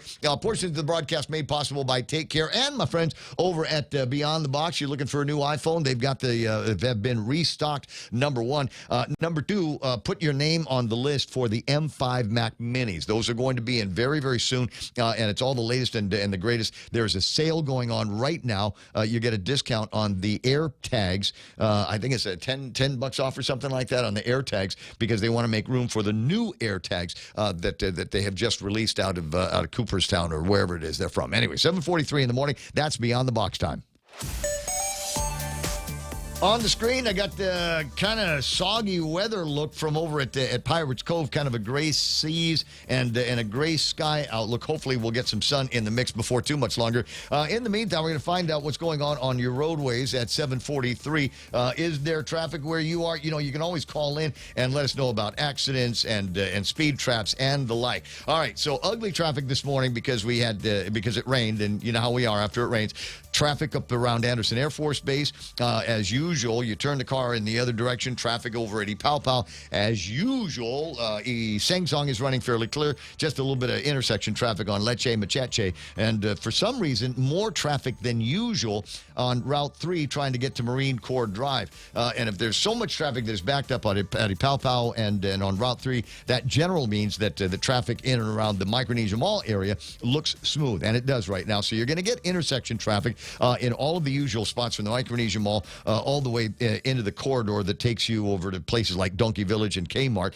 You are going to find some traffic at those intersections. A little bit heavy over places like ITC building and the Donkey intersection, but not terrible, not terrible. 8, 10, and 16, busy on the Route 16 side, busy on the 10 side. Not a whole lot of traffic on Route 8 until you get to Santa Fe, but expect some delays around Super Happy Mart and the Wendy's intersection. A little bit of traffic over at 10 and 15. That intersection heavier on the mayor's office side, and it's busy over in Ta'i, Apicento Gardens intersection, and the usual spots between Ordot and Afami Sinahanya. Southbound Marine Corps Drive from the downtown Agutnia area all the way to Polaris Point, looking pretty good. Once you get to Polaris Point, it doesn't look pretty good anymore. Slower than normal traffic from there all the way to the main gate of Naval Base Guam. It's 7:44. That's all the traffic you need on the point.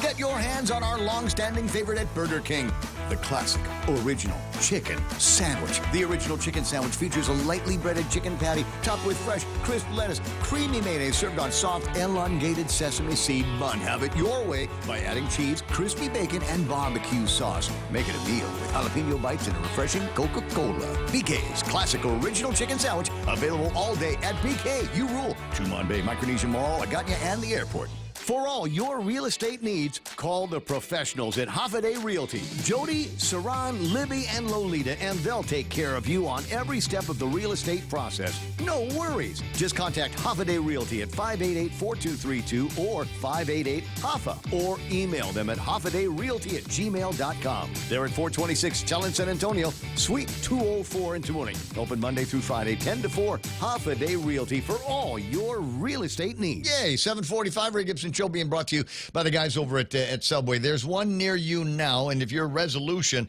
whether you're stuck with it or not, was to lose some weight, then this is the place where you need to go, especially if you're working out. If you're working out trying to maintain your muscles, one of the things that you need to have in your diet every day is lots and lots of protein. Well, they've got that in a bunch of sandwiches they've got in the Fit Fresh menu over at Subway, loaded with protein, loaded with flavor, not loaded with a lot of calories. In fact, under 500 in some cases. Are you curious?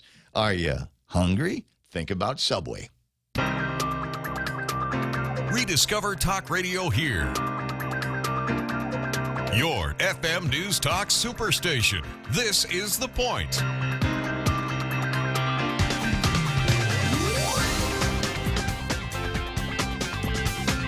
Well, what's the point? This is the point. There you go. 888-8255, 888-TALK. What have I got? A bunch of comments on the Facebook side and YouTube side. Andy Terlahi talking about attorney Peter Santos. Says, is Peter Santos so Democrat when he talks about Doug Moylan like Chuck Schumer talking about President Trump? You get that? Dude, okay, Andy, I don't think it's personal.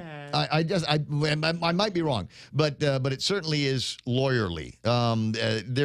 There's phrases that lawyers will use, especially when they're combative in the courts, that you and I would never in real life say to each other. There's a certain kind of demeanor, and they don't have a problem calling somebody out and saying, "Oh, not only is he a crook, he's a effing crook," and is diabolical. Words like that they use in court to describe each other, and that's what we're seeing here on the Facebook Live and the YouTube Live and some of the comments. You can take it personally if you want to. If Dougie's your guy and it bugs you when Peter goes on his tirades. Oh, and a note, just a thing. I mentioned to Peter the last time he was on the phone with us. Yeah. I'd mentioned to him that they got to do something about the abandoned vehicle over in front of the public defender's office. Oh, yeah. Ladies and gentlemen, I don't know how, what, when, who, or why. Is it possible that my mere mention of the abandoned white pickup truck in front of the old public defender's office up in Sinania, is it possible that my mention moved somebody, inspired somebody to get the job done and to get rid of it because it's gone? It is gone. Oh, yeah. Stolen.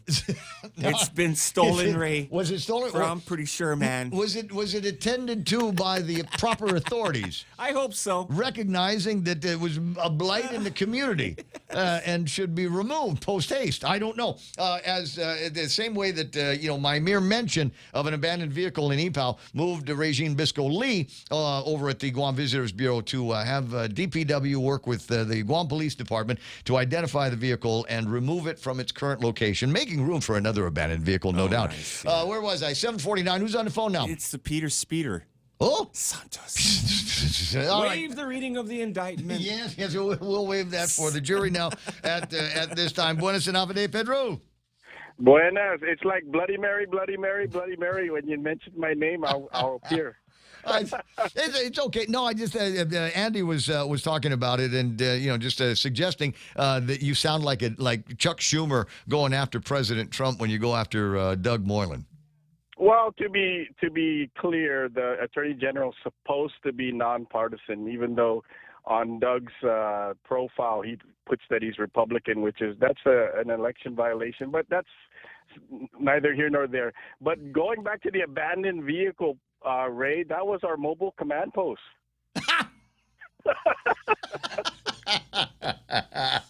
That was where we had our appointments with our clients. I'm sure of it. Yes. I'm sure there's more than one or two of you. You don't really want them inside at the public defender's office, and then when they leave, you do an inventory. Make sure they haven't stolen any pens or computers or laptops. Well, our offices have been burgled in the past. Sad. Yeah, and it was just our own clients, but anyways, wait, hold on. What is this thing that Tom Fisher's in a newspaper about today? I haven't had a chance to pick at the news today. I get the kids ready in the morning, I drop them off, and then I make my way in and I listen to you exclusively. Oh, you're the man. No, he's got a story here about public defender had clients testifying against another. So one client was not forced, I'm sure. Oh yeah, that's my client. Yeah. So, anyways, my client was a key witness against his client, and so that's what happens in the criminal justice system. There's nothing, unusual about that. Well, isn't that what they do in police when people get arrested in pairs? They take one guy in one room and another guy into another room, and they try to see if the stories match up. Yeah, he has his client's interest in mind. I have my client's interest. and if his client's going to throw my client under the bus, then my client's going to come in and clear his name. Likewise. Okay. Sounds. Again, as I said, the language that is being used, it is completely in line with lawyerly language. If you don't sit in the courtroom and hear the prosecution going after the defense and the scumbag clients and all of that stuff, you don't realize that there's harsh language that can be used sometimes. Oh, yeah, because we're going to be talking about motives, and we're going to be talking about people's, personalities and characteristics, and sometimes anger and all that. And so in order to get the jury a complete and clear picture, we have to, tease out all those facts and evidence for the jury. But yesterday, we got another acquittal of a drug distribution charge, but I'll leave that for later. The reason why I'm calling is today at noon, I'll be on a podcast with the Fanatu group. Okay. And we'll be talking about repatriation of people back to the Marianas. It's a theme that I've been hearing and seeing in other circles. Some of the politicians have been talking about it. Some local professionals have, been talking about it. Doctors and engineers and stuff like that have come back home to the Marianas, whether it's Guam or the CNMI. And so we're just going to have a healthy discussion about that during the lunch hour today. Wait. So are we pro or con? Do we want people coming back? We want the right people coming back. Well, how do we vet that? Years ago, I attended and broadcast from San Diego, California, and it was an attempt by some clever minds here to go and let people in California specifically know what was happening on Guam and the buildup opportunities at the time. I mean, we were talking about the beginning of the military buildup, et cetera, and very, very interesting conversations. We had all of the movers and shakers from the Marines Joint Region were out there. There were voices from Washington, D.C. that came out. And the idea was to find Chamorros that were in that area, in that geography, and try to inspire them now that they have lived in the States and maybe gotten some great experience and some work under their belts to come back to Guam so that they might participate in the new economy of the military buildup. And there's more than one or two people that did manage to figure it out and put everything in a container and come back home. Absolutely, and we're going to be talking about the census numbers over the decades and what we can glean from that. Also, Ray, I don't know if a lot of people know this, but there is an American repatriation program where U.S. citizens who are in foreign countries can get assistance to come back to America, but it's a very meager program because they only help you for 90 days, and then it's a loan. It's not where you get free food and room and board, and then you're back in the United States and everybody's happy. You have to pay everything that they give you. You have to pay it back within 30 days. So I don't know how much of a enticement that is, but it exists. That's the point. Well, I don't know. I mean, depending on where we're talking about repatriating from. I mean, if you're talking about old retirees that are living in Manila or Thailand and Vietnam and places like that, I think there would need to be a whole lot more by way of enticement. What are you talking about? Leaving my beautiful beachfront property with my 20-year-old Pinay bride? Yeah, I think you need to really work on that.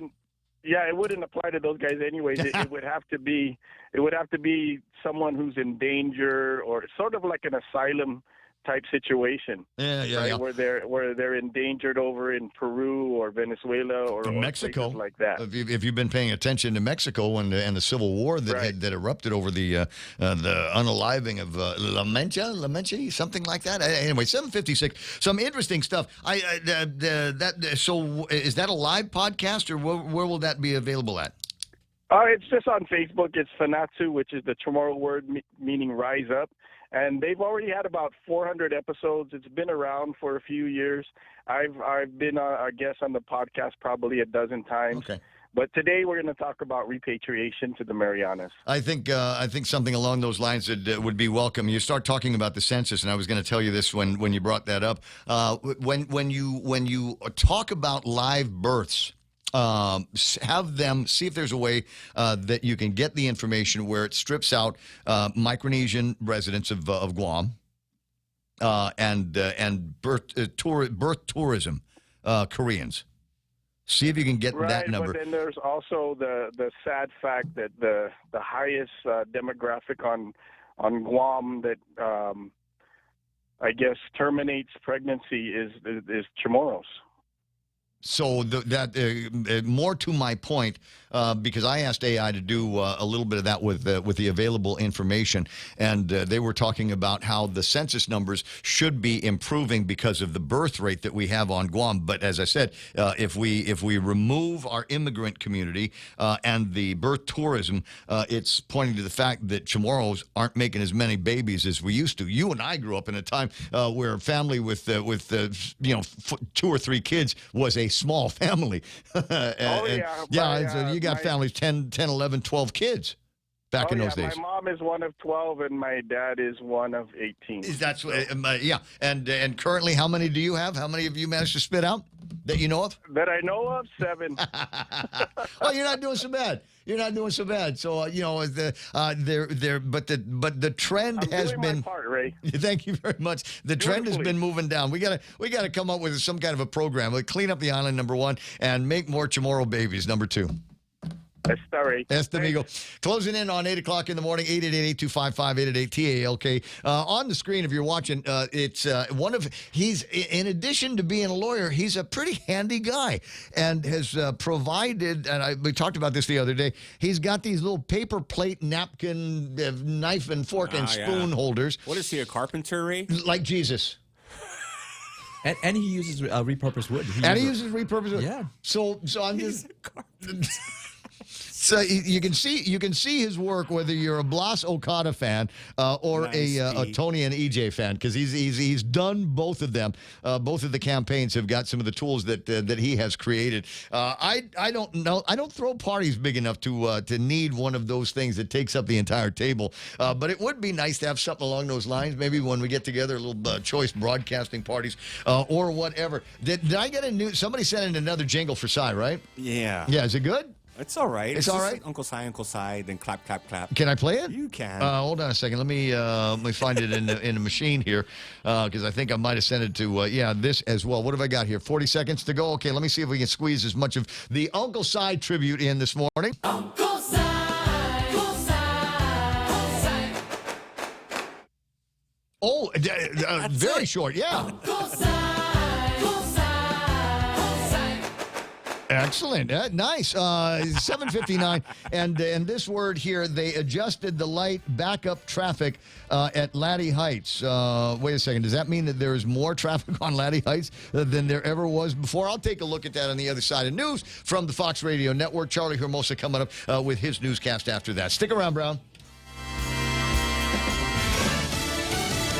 Go big. I'm Lisa Brady, Fox News. House Speaker Mike Johnson says that's what he told the president ahead of tonight's State of the Union address, that he should sell what Republicans have done. When we are sitting in a country right now where inflation and gas prices and crime are going down and paychecks and tax refunds are going up, you have a secure border again, you have a restoration of peace through strength, we're respected around the world again, solving wars along the way. Democrats couldn't disagree more. Costs have gone up, job creation has gone down, and ICE is totally out of control. Though House Minority Leader Hakeem Jeffries has urged his caucus to attend the speech and sit in silent defiance, 70 Democrats now plan a boycott instead, with some attending alternative protest events.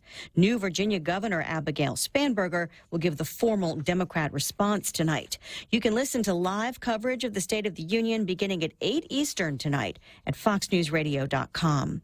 On day 24 of the search for Nancy Guthrie, her daughter Savannah announcing a new reward, appealing again for anyone with information to reach out. We are offering a family reward of up to $1 million for any information that leads us to her recovery. The Today Show co-host says the family still believes in a miracle and that her mom can come home, but has also accepted the fact she may never return. A deadly mass stabbing attack under investigation in Washington state. The Pierce County Sheriff's Office says 5 people are dead, including the suspect. Deputies were initially responding to reports that a man was violating a no-contact order when they learned the order wasn't valid because it had not been served on the suspects. They were en route to serve it when they got additional reports he was stabbing people outside a home near Tacoma. America is listening to Fox News. Stay cool all year round by checking out Johnstone Supply for your HVAC and refrigeration needs. Located at 170 Guerrero Drive on Pickendale Road in Tamuning, call Johnstone Supply today at 671-649-0581. That's 671-649-0581. Open 8 a.m. to noon and 1 to 5 p.m. Monday to Friday. Open Saturdays from 8 a.m. to 12 p.m. and closed on Sundays. Stay cool with Johnstone Supply.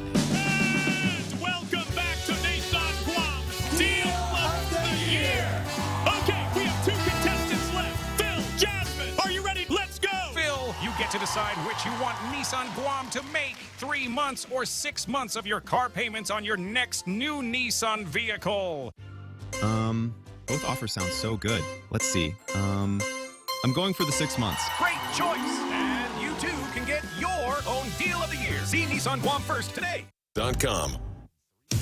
A shelter-in-place order is lifted for U.S. tourists in Mexico after the Mexican Army's attempted capture of a drug lord led to multiple cartel deaths and cartel clashes with police. A lot of people have been trying for 2 days to get out because of the violence here, including one man who got caught in a gunfight while he was trying to play a simple round of golf. Smoke all around us. It was all the cars were going on fire. Then we had the explosions. They had machine guns going off all around us. A lot of the senior tourists we talked to said they got dropped off by vans from their hotel at an event, like a monument or a museum.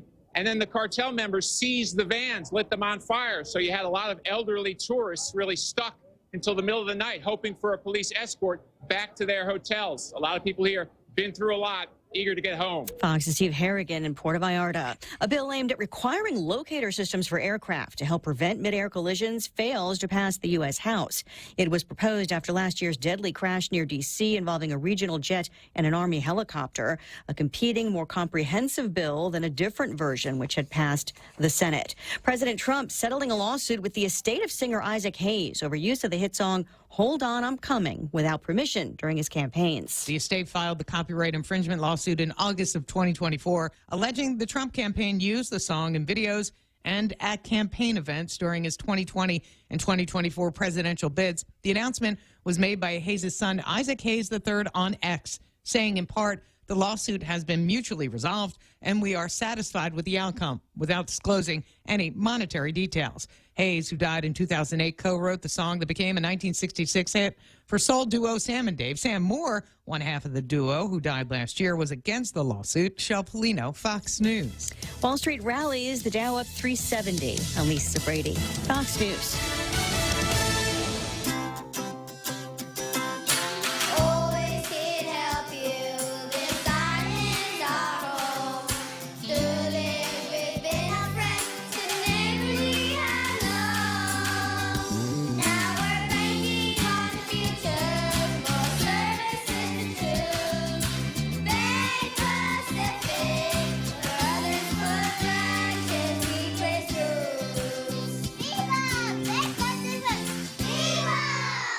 APL, global presence with a local home. APL is a U.S. flag shipping company, delivering from the U.S., Asia, and Europe with weekly arrivals to Guam and Saipan. Our local Guam team is committed to serving all your logistical needs. Call us at 588-4651 or visit apl.com.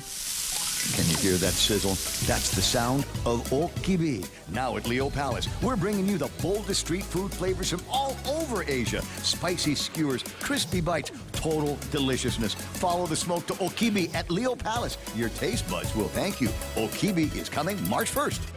Boss 104, The Point, Star 101, and Lotte Hotel Guam present the 2026 Island Wedding Expo. Mark the date, Sunday, June 14th. Join us as we showcase an abundance of elegant choices for your special day. Table spaces are now available, but hurry, they're filling up. If you're a business that caters to all things weddings, from coordinators, florists, cakes, photographers, and more, call 888-7346 and connect with Doris, Shanzi, Daryl, or Michelle. For more information about the 2026 Island Wedding Expo, call 888-RDIO. News this hour is brought to you by Family Finance.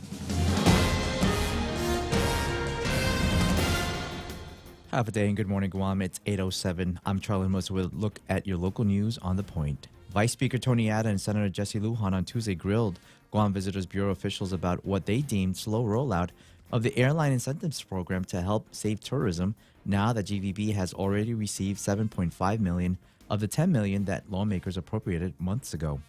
GVB officials said that while they have so far actually spent $62,000 for the Philippine market, they have already committed a total of $9 million to the Korean and Japanese markets.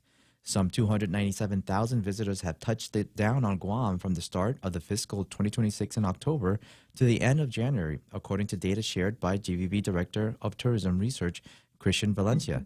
GVB continues to hope for a return to 1 million visitors before the fiscal year ends on September 30th. In other news, IT&E closed down its Agana Shopping Center retail location after 20 years of service to the community, the company said in a media release late last Tuesday. The closure was effective Sunday, February 22nd. While the decision was difficult, it reflects IT&E's continued commitment to enhancing the overall customer experience, the company said. IT&E said that its larger flagship store along Marine Corps Drive in Tamuning and its remodeled Micronesian Mall store provide more space, ample capabilities, and a seamless service experience for our customers.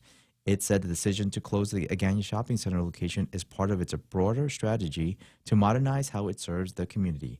More news after this.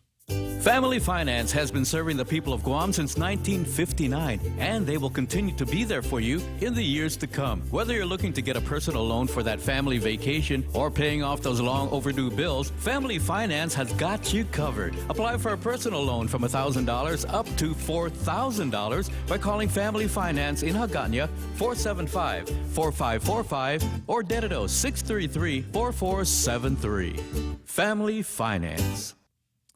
The retrial for Rudy Ferguer Kanata, who is convicted of the 22 killing of former Humatic Mayor Daniel Sanchez, now has a new start date. Superior Court Judge Vernon Perez on Monday scheduled a jury selection for March 25th after months of procedural delays. The trial was originally set to begin on February 26th, but was pushed back due to the ongoing medical leave of lead prosecutor John David Griffin and scheduling conflicts for Kanata's defense attorney. Meanwhile, more than 50 parents and their children filled Cinema 9 at the theaters at the Micronesian Mall on Saturday as part of a pilot program by the Office of the Attorney General to get families together. Attorney General Douglas Moylan and his office want non-custodial parents and their children to spend more time together and hosted a free movie event to watch Minecraft movie. Besides the free movie ticket, the event came with popcorn, drinks, coupons to visit Gamebox, Playworks, and Lollipop. Non-custodial parents who have child support cases with the AG's office were eligible for the event. And those are your top stories here on The Point. Now here's Ray back. I'll get around to that. I'll get around to it. At 10 after 8 o'clock in the morning, I'm looking in my WhatsApp for a couple of things. Simon Sanchez wanted a copy of that very, very short jingle that the guy made. Yeah. I don't know who made it. Normally, when there's things, people send stuff to the meme machine, there's something like an identifier, but in this case, it's just a string of numbers. So I'm not sure who we can attribute the now successful launch of the new Simon Sanchez jingle. But give me a name so I can say thank you very much, because Simon's very, very happy with that. He likes it short and sweet as it was. But I was looking specifically for a beep that I got last night in my WhatsApp that was talking about a rumor. Okay, let me just start by saying it is a rumor. I have no way to substantiate this at this time, but it referred to one telecom company here on Guam buying another telecom company here on Guam. And the rumor is that GTA is going to buy IT&E. or as we call it, there was chatter. Chatter. There Yes, there was chatter in around the machine, chatter in the wire about this. Now, I like I said, I got one beep on it last night, and then you said you got a beep on it today, right? I did. Yeah. did. So there's Well, somebody. we know a guy, don't we? We know a guy. I know guys. I know guys. Right? I know guys, but I know Ricky Delgado well enough to know he's not the kind of guy. Isn't Bob into him? Bob Kelly? But well, we could probably ask Bob, but I don't know. He doesn't strike me as the kind that sells off assets. No. And you had a story there about the guys over at IT&E closing down the Agana Shopping Center location, and I'm sure that there's people that maybe they're putting all of that stuff in their head and saying, okay, if this is happening, then is something else happening? Right. Just a restructuring. I mean, that's the way I'm looking at it. But I mean, well, they and don't need that anymore. They got the new spot in Marine Corps Drive. It's huge, and it takes care of just about everything in the other locations that they have. Incidentally, you can also go to IT&E in Harmon and go and shop there. They've got a store that you can do store stuff in the location, in the headquarters location. So I don't know. Yeah, chatter maybe. So there's rumor going around, and if it's true, I want you to say that you heard us talking about it first. I heard exclusively on the Ray Gibson Show. But what was it? What was the other rumor that somebody floating around and said that something big was going to be closing, and then we get a telephone going, no, we're not going to be closing. Everything is going to be okay. I think it was Tumont Sands. I think that was the deal. Anyway, so 8-12. It's a volatile market that we live in right now with Guam, everything happening or not happening in the economy, and there's tons and tons of rumors, hard to substantiate. But now that I've got it out in the open, maybe somebody will, with some inside knowledge, reach out to me and tell me what's in the what. Is there a there? Because the community wants to know. 8:13 on Ray Gibson Show. Scattered showers and thunderstorms before noon. It says. And partly sunny with highs near 86 degrees when it stops raining. Let me get the radar image. I didn't go outside, so I don't know what's going on. Real Joe, what do we have happening outside? Still rainy. Still rainy? Yeah. Kind of soggy weather. I'm Yes, looking sir. at the radar imagery right now and showing a fairly clear picture of parts in the south of Guam that might be under some heavier rains and cloud cover at this time. Last images I got from Jeff over at Pirates Cove, rather soggy conditions and gray skies out there. So that might be in the deal until the sun actually comes out for work. And partly cloudy in the forecast for tonight. It says tomorrow we get mostly sunny skies. That's good news here. Highs near 86 degrees tomorrow. Partly cloudy tomorrow night. Mostly sunny again on Friday. So maybe all of this, now that the shear line has dropped, leaving room for other cleaner weather to start coming into the Marianas Islands. With a heat index today, we'll feel like only 90 degrees. As I said, a 50% chance of rain, 100% perhaps in the south. Rip currents, high surf advisory, coastal flooding watch, flash flood warnings, etc., because of all of the additional rain that we're getting right now. But it's the coastal flooding and the heavier seas that is of a concern right now. Go by all means, if you can find some place where it's clear enough you can just sit out there on the beach and watch the big waves hit the rocks. Awesome, but don't go anywhere near the big waves hitting the rocks. The sunset tonight should be about 6:29. That's it. News and weather together on 93.3. This is The Point. Craving delicious dishes with local flavors? Look no further than Mezcla Bistro. From our juicy burgers to flavorful seafood and local fusion, every dish is made with love and the freshest ingredients. Join us for an unforgettable lunch, dinner, or decadent Sunday brunch. Visit us online at mezclaguam.com or call 671-479-2652 or 671-489-2653 to make a reservation. Mezcla Chamorro Fusion Bistro, a true taste of Guam. Kim Anderson from Security Title here, sharing an important tip about how you own your property. Do you know that there are several ways to hold title? You can be a sole owner, hold title as community property with your spouse, as joint tenants with rights of survivorship as tenants in common, or even through a trust or LLC. Each option impacts inheritance, control, and how your property can be transferred in the future. Your family attorney can help you determine what's best to avoid legal issues and protect your investment. And when you're ready to record, call the professionals at Security Title. We are here to help. Thank you so much, Kim. 8:15, Ray Gibson Show, being brought to you by APL, American President Lines, a global presence with a local home. And my friends over at Wendy's, choose wisely, choose Wendy's. The Wendy's crispy fish is back in time for Lent. High-quality pollock fish fillets caught by Eskimos in Alaska, and then they golden fry it until it is exactly the right color of golden fried fish. Super satisfying. They use panko breadcrumbs on that, so it's extra crunchy.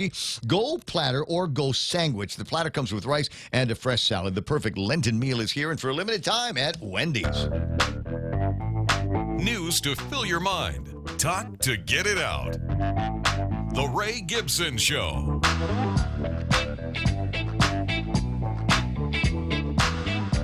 Sunday, I'm over at Touré in East Agania. Joe, what do we know about Touré? Cameras everywhere. Cameras everywhere. And one good tree. And super hot chicks. Super hot chicks floating Super around. hot chicks. Yeah. I mean, they're Hot like single moms. like local, and they had Koreans there, and they had Japanese there, and they had some military hot wives there all as well. the flavors. It's like you never want to leave. You never want to leave. And I just want, I'm trying to pay attention to what Jerry Roberts is talking to me about, but I'm doing side eye everywhere else. And I dropped my jacket. I kept my jacket because I wasn't sure if we were going to be eating inside or not. So I brought my jacket with me. I always have a layer that you can put on or take off. And so it fell down, and a guy picks it up and hands it back to me, and he looks at me and says, "You remember me?" I'm like, I said, "Casey." And he said, "No, it's Hans." I'm like, "Oh, Hans, we've been trying to get a hold of you to talk about what I consider to be a major victory for the racing and heavy metal community here on Guam." Good morning, Hans. Welcome back to the program. Good morning, Ray. Thank you for having me. And thank you for not running off with my my little jacket there. Yep. Bro, Yep. It's one of the last polo jackets that you can buy over at DFS in Tumon, and I swear I take it out begrudgingly because I know I'll cry if I lose it. So thank you very much for handing it back. But it was true what I was saying is we got word on Friday that you guys had made a deal with the Ancestral Lands Commission or whoever it was that you were talking to, and we could start talking about doing races again at the Guam Raceway Park up in Jigo, but I didn't have too much other information than that. So if you can backfill the audience on the nature of the agreement and what the next steps are going to be for the racing and the heavy metal community here. Yeah. So last Thursday, the Chamorro Land Trust Commission voted unanimously to approve a 20-year lease for the Guam Motorsports Association at the Raceway Park in Jigo, and currently, CLTC is drafting a lease, and we're cautiously optimistic to see the lease and finalize its agreement with CLTC, and then it's got to go over to the AG to get signed off, and then to the governor, and then it's official. Okay. All right. So still a couple of steps, bureaucratic steps that need to be taken, but for the most part, an offer was made and accepted. Correct. Yeah, we want to thank CLTC, the Commissioner Jeremy Rojas. He did a lot. I want to thank him for his efforts. He formed the CLTC subcommittee with GMA, and that really fast-tracked the negotiation process. We've only had a few meetings with these new CLTC commissioners, and we already got this done. And his presentation to the CLTC board about our subcommittee meetings, which ultimately led to a vote to approve the lease, was very helpful. And he emphasized the Safe Drive Performance Academy, which is a Track J program, that we put together, which will be held at the Raceway Park, and it's designed to reduce reckless driving that ultimately leads to traffic accidents and fatalities on Guam's roads. So I mean that's just one thing we have planned with all these other plans, for this community asset. Now, what are they going to be charging you? There's at least one story that had come out yesterday, or maybe it's in this morning's batch of news, about something like $10,000 a month? Correct. Yeah, so it starts off with 0 for months 0 to 6, and then $1,500 for months 7 to 12, and then $2,500 for year 2, $5,000 for year 3, I see. $10,000 for year 4. So, in recognition of the fact that in the first year of the existence of a new raceway park, there's going to be significant amounts of capital expenses to bring it back up to speed for safety standards, for crowds to be able to go out there and enjoy the drags, etc. Yeah, I mean, yeah, GMA, you know, and the community is concerned about the rent escalations for sure. The phase structure increases over time, you know, and we understand the commission's responsibility, you know, and their position to be in the best interest for their constituents. But the reality is, you know, Ray, this is not a turnkey facility. No, it's going to require significant rehabilitation before it could generate sustainable revenue or offer just basic utilities and infrastructure for our sublessees and all the scheduled activities we have planned for the community. But we have a long-term sustainable plan ready to go, and we're excited to make this a community asset. Well, I'm sure I've got a little bit of an idea of the rehabilitation work that needs to get done. It is sat idle and prone to folks going in there and stealing everything that's not nailed down, maybe even things that were nailed down probably got liberated as well, and tracks that would normally require a little bit of maintenance to make them safe for people to use will need almost completely be redesigned and rebuilt. Yeah, we have a big assessment to do. I don't want to say any official numbers on what it'll cost to rehabilitate this place. It's too early. But once we have access to the property and we can get some quotes put together, we'll have a better idea. But it's safe to say that it is going to be a substantial amount, and it's going to take us time. Now, I can kind of close my eyes and see a top-down map of the Raceway Park. How much of that will you guys be retaining? Obviously, it's not the whole thing, right? It's the whole thing. Oh, it is the whole lot thing. 7161-R1. It's a 252-acre lot. Okay, I was under the impression that they were going to hold back some of that and see if there were other parties that might be interested in some other use of the property. No, so we made it very clear that we use the whole lot, and we have plans to really make all of our active different disciplines that go on that lot densed. You know, we got a lot going on there, and the CLTC commissioner saw that. So we have the whole lot. Mining operations, that was a part of adjacent facilities. Will that continue? Is it continuing? We've committed to no mineral extraction. As far as the adjacent properties, I don't know.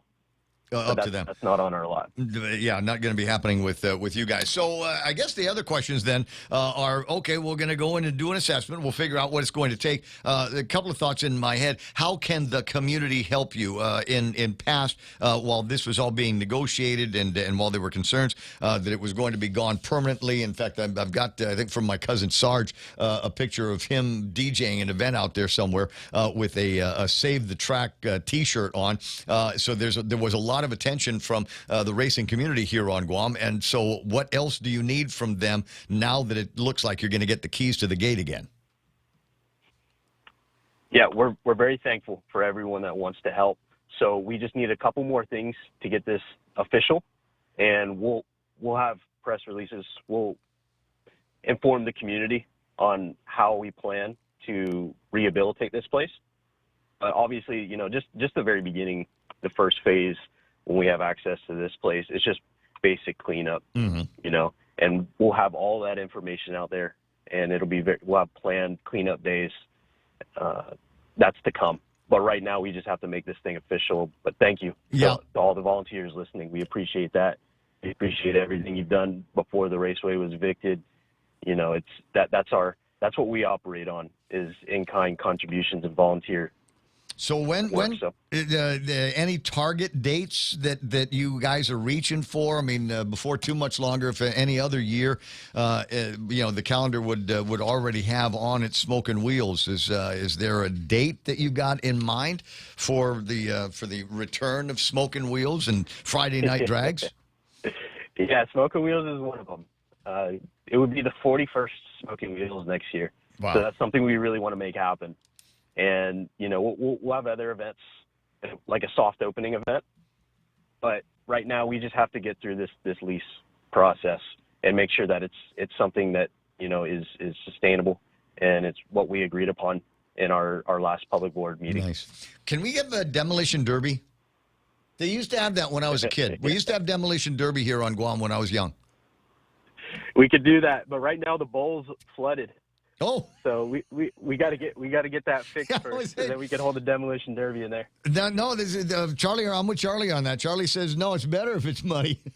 It's less control, the better, and the more dense, the better, and the more the cars are smacking into each other, the better. That was always a good time to go out there and check all of those things out.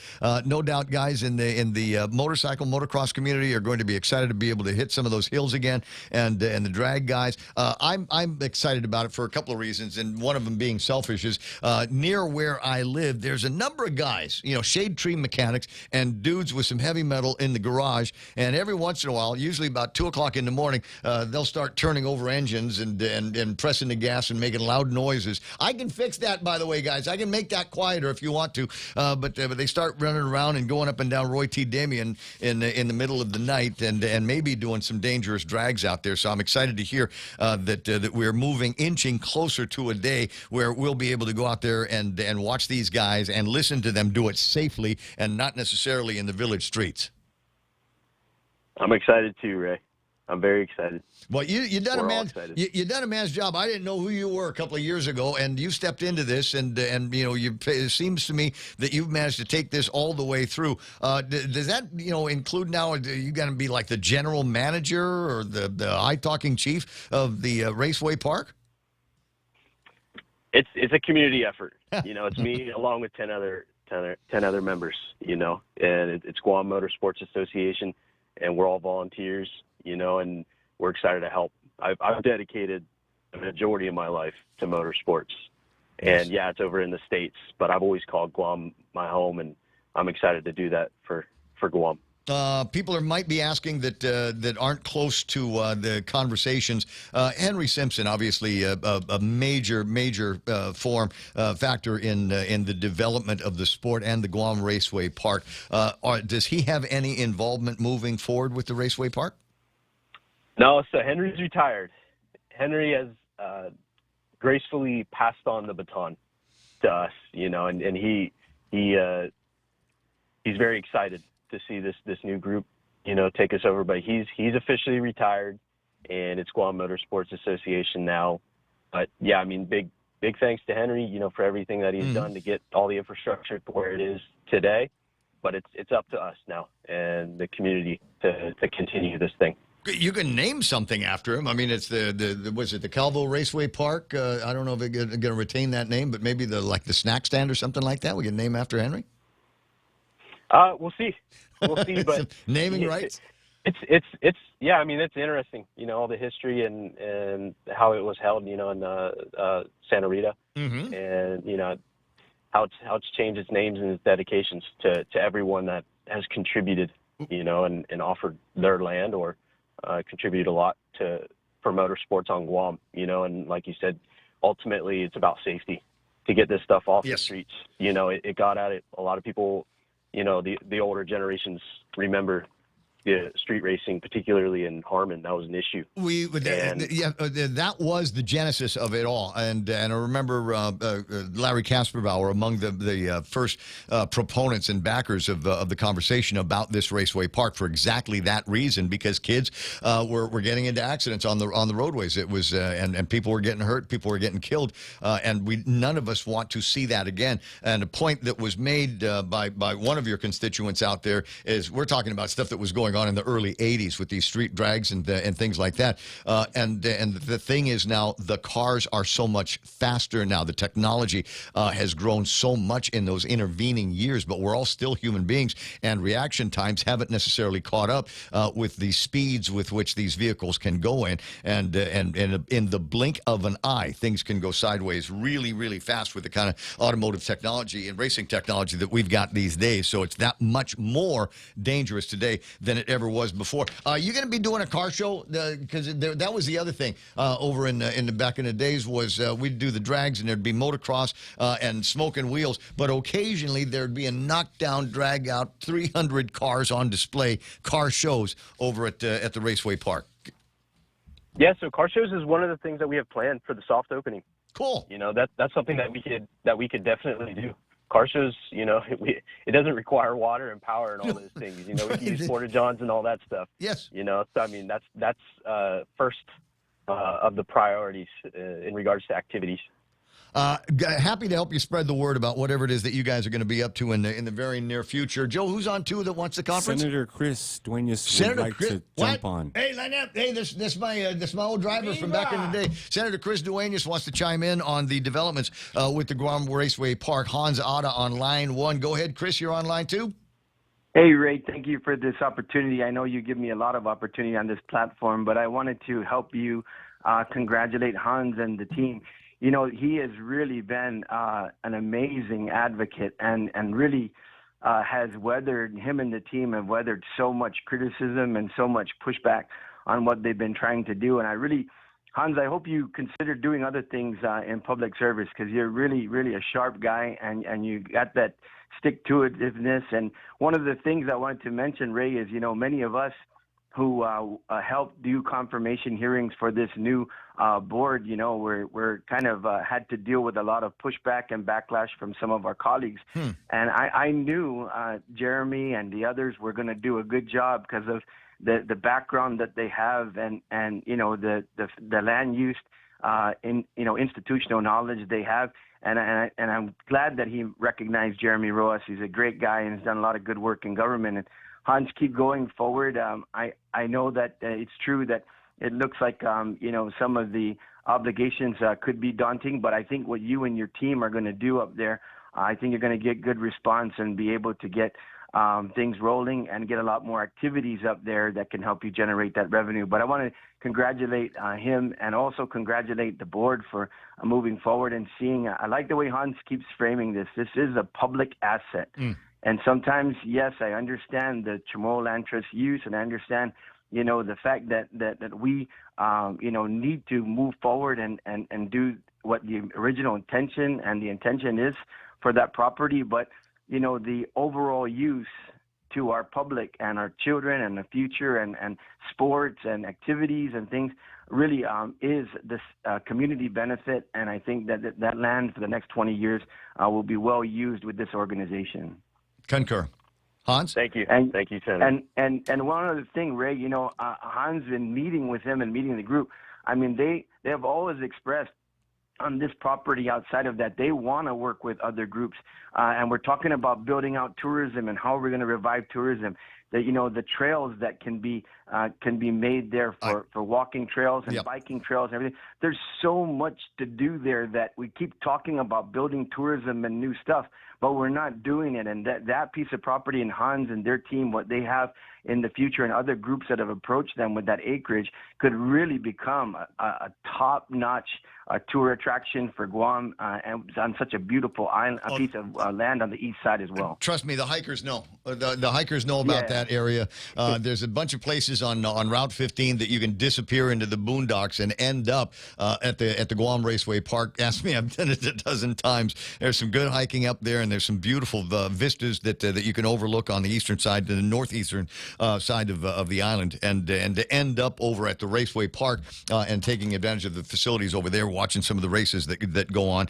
So the hikers out there, you know, I'm told that there's some trail runners that still like to go up there and see what's up. So there's any number of community groups that might be able to explore that and turn that into opportunities. I don't disagree. I think there's, you know, if we tell the tourists that there's something going on Friday night, they'll go get on a bus, go and watch the races.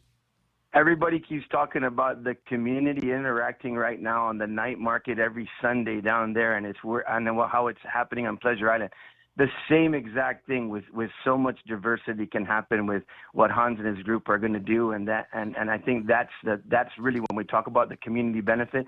All of Guam benefits by having a new tourism attraction and stuff for our local people and our kids to look forward to in terms of racing their cars and having a great time at the track. You know, there was, I remember when Dave Bice was coming to Guam and talking about, putting Marines at what is now Camp Blas.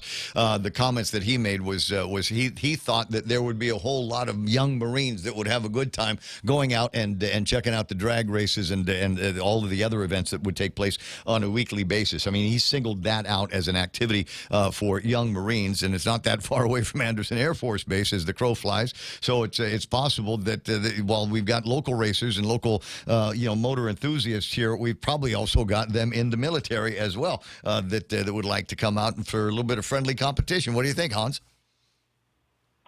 Definitely. Yeah, and even the military in general, they want to volunteer their time, do their community service to help us in our rehabilitation and initial cleanup of this place. So we're very excited to work with the military and collaborate with them, and very thankful for their future aspirations to volunteer. I'm going to commit the radio station to Choice Broadcasting now, whatever it is that you need to get the word out for, whatever volunteer work that needs to get done. And whenever you've got some exciting car promotions and things like that, we want to be a part of helping the community get the awareness. Yeah, so we'll put together that information once we get through this phase right now, and we'll inform everyone on our plans. But yeah, I want to thank Senator Duenas. Also, big thanks to Dwayne San Nicolas, because it was his 2024 race park bill that allowed us to formally enter negotiations with CLTC all the way up to last week. And also we want to thank senators of the 37 legislature, Amanda Shelton.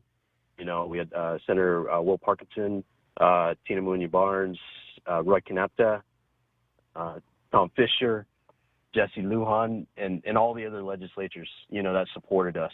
It was really our efforts in 2024 that made this possible, for us to continue negotiations.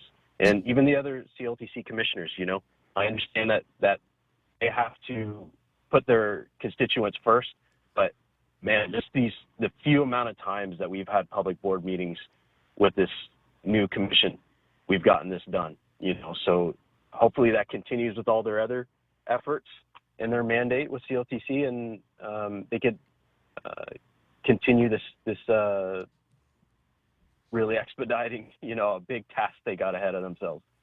Just a couple more bites before it's all done, and then we'll be talking about smoking wheels and hiking and car shows and just an opportunity to goof off in the back roads.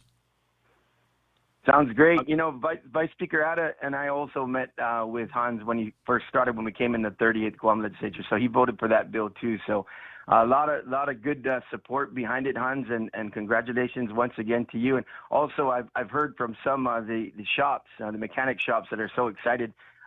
Some of them are on the teeter and thought about maybe even closing, but I tell you, the racers, really patronize a lot of these mechanic shops, and so maybe they'll hang on and stay in business knowing that they're going to get these guys coming over to their shops and getting their cars worked on.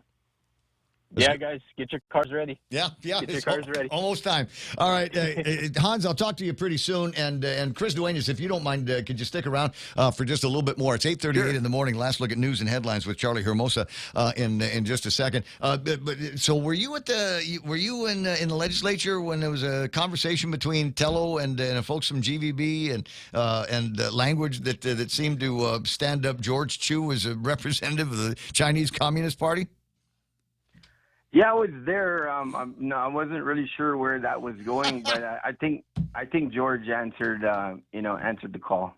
I think what did he say? My wife is from Taiwan. I think that should have been sufficient to answer the question. I've got the video of all. What else is going on over at the legislature these days? What else did I miss yesterday, and what am I going to miss today?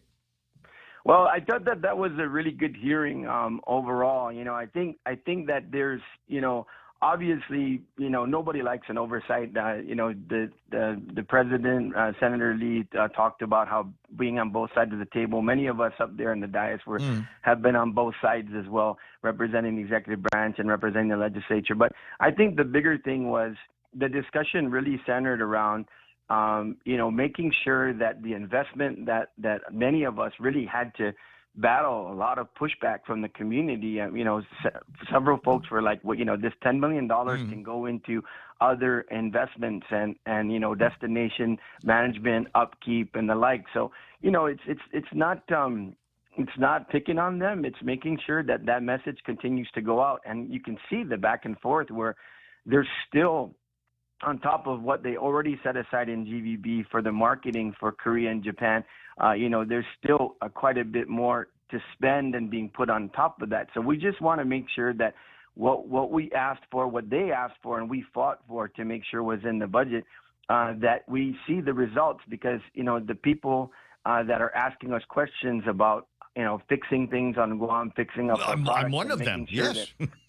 And so that's not something that we can just sit and wait for numbers to come in and more accountability. And then that IMAX, situation, listen, I've asked for some more detail, because in terms of the slide that was presented, it looked like, there might be some return on investment with some high-end folks who take this 58 people or whatever to take this high-end luxury, trip around so many countries and whatever else, and Guam is one of the destinations. I mean, I'm sure that they get off that plane and shop here and eat here and, spend money here. But in terms of the overall return on investment on that one, I asked George himself, and he said, well, we don't look into the detailed budget that's the, budget that's put before us. We do it as one blanket approval. But I think they don't mind looking into it. So we just wanted some more information on that, because the visual in terms of folks coming to Guam from the U.S. is typically, military, our families returning, and others. They said, well, it's not just a U.S., it's global, because so many other companies come in there. So it was a lot of money, and we just wanted to make sure that there can be more. It's easy when they put their quantifiable numbers in front of us, when we see the returns of the Korean market coming back strong. We see Japan actually, starting to come back strong, considering what's going on in country, right? Feels with the like, yen and all that. So yeah, I mean, those positive, changes and what they put forward in terms of their metrics of what the spend looks like for those guests and how it's supporting businesses, that's what we want to see. And so, I think that we cannot be too critical, in my opinion, because the businesses are the ones that are counting on it. And that's what I said to Regine. I said, listen, we're not, it may appear on its face, yes, because you've been on both sides, there's a political angle to it. But the fact is the businesses that are coming to us saying we're hanging on and we're hoping for that million, and then that continue on beyond the million guests, because we're not sure, like, many of the senators on the panel said that businesses are talking to us. They're not sure how much longer they're actually going to be able to hang on. And those businesses in Tumon, this, Ray, they need the foot traffic. I mean, there's only so much on the local side that all of us go down and enjoy can support them. They need that daily basis of foot traffic in order to be able to hang in there. And so, it's an all hands on deck, and you took the job, and it's going to be scrutiny the whole way through. As there should be. My position is it is in nobody's best interest to see GVB fail.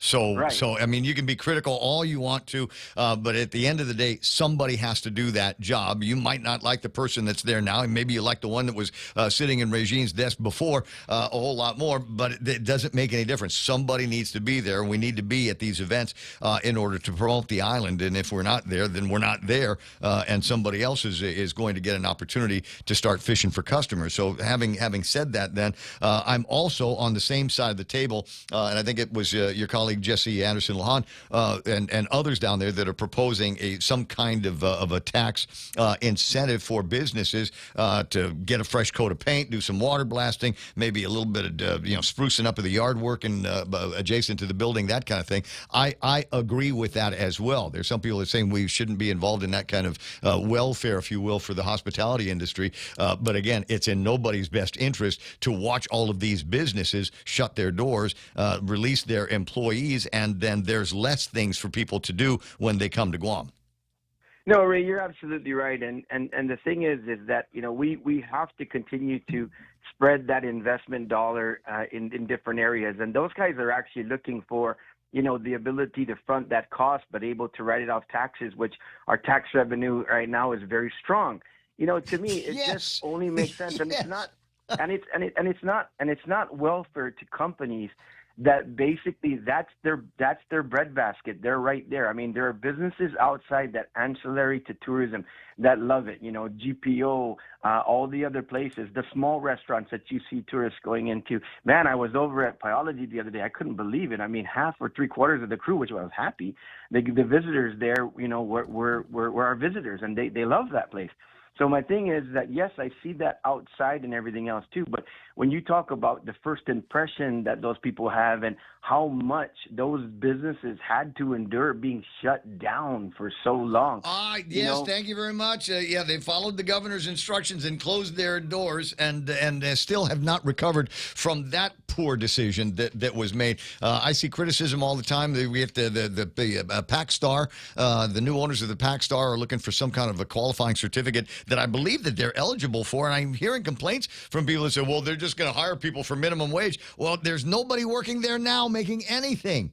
So how about we give them a break and allow them to take that qualifying certificate on that property and get a hotel back in that hotel cranking business in Tumont. And that's going to be good for the tourists. That's going to be good for all of us because they had a ton of great restaurants in that place that I would love to be able to go to again and hang out at their swimming pool. And maybe we'll reopen the Galaxy Disco. You know what I mean? Ray, there's hotels right now that are on the verge of closing. And these people came in and bought that property, and they're going to put millions of dollars back into it. Ding, ding, ding. They're going to create something that is going to be there. As many venues as we have to go to now in other hotels, how many people knew that for over a couple of decades, the Pacific Star was the place to be. Every big event that happened there. So many of us have so many memories, whether it's weddings, christenings, political events, you know what I mean? Lions Club, you name it. That was one of the mainstays, right? So I sit on your side of the table, and I know I get tongue lashed a lot of times on the floor of the legislature from some of my colleagues that really, I'm not going to say overvalue, but don't understand that the real key of what these businesses do to do business on Guam. I was told, years and years ago, Ray, whenever we talk about how difficult regulatory issues and things about trying to bring investment into Guam, right? And I was sitting across the table from a businessman who, does business here but does a lot of business in Asia, right? And he said, Chris, you need to understand something.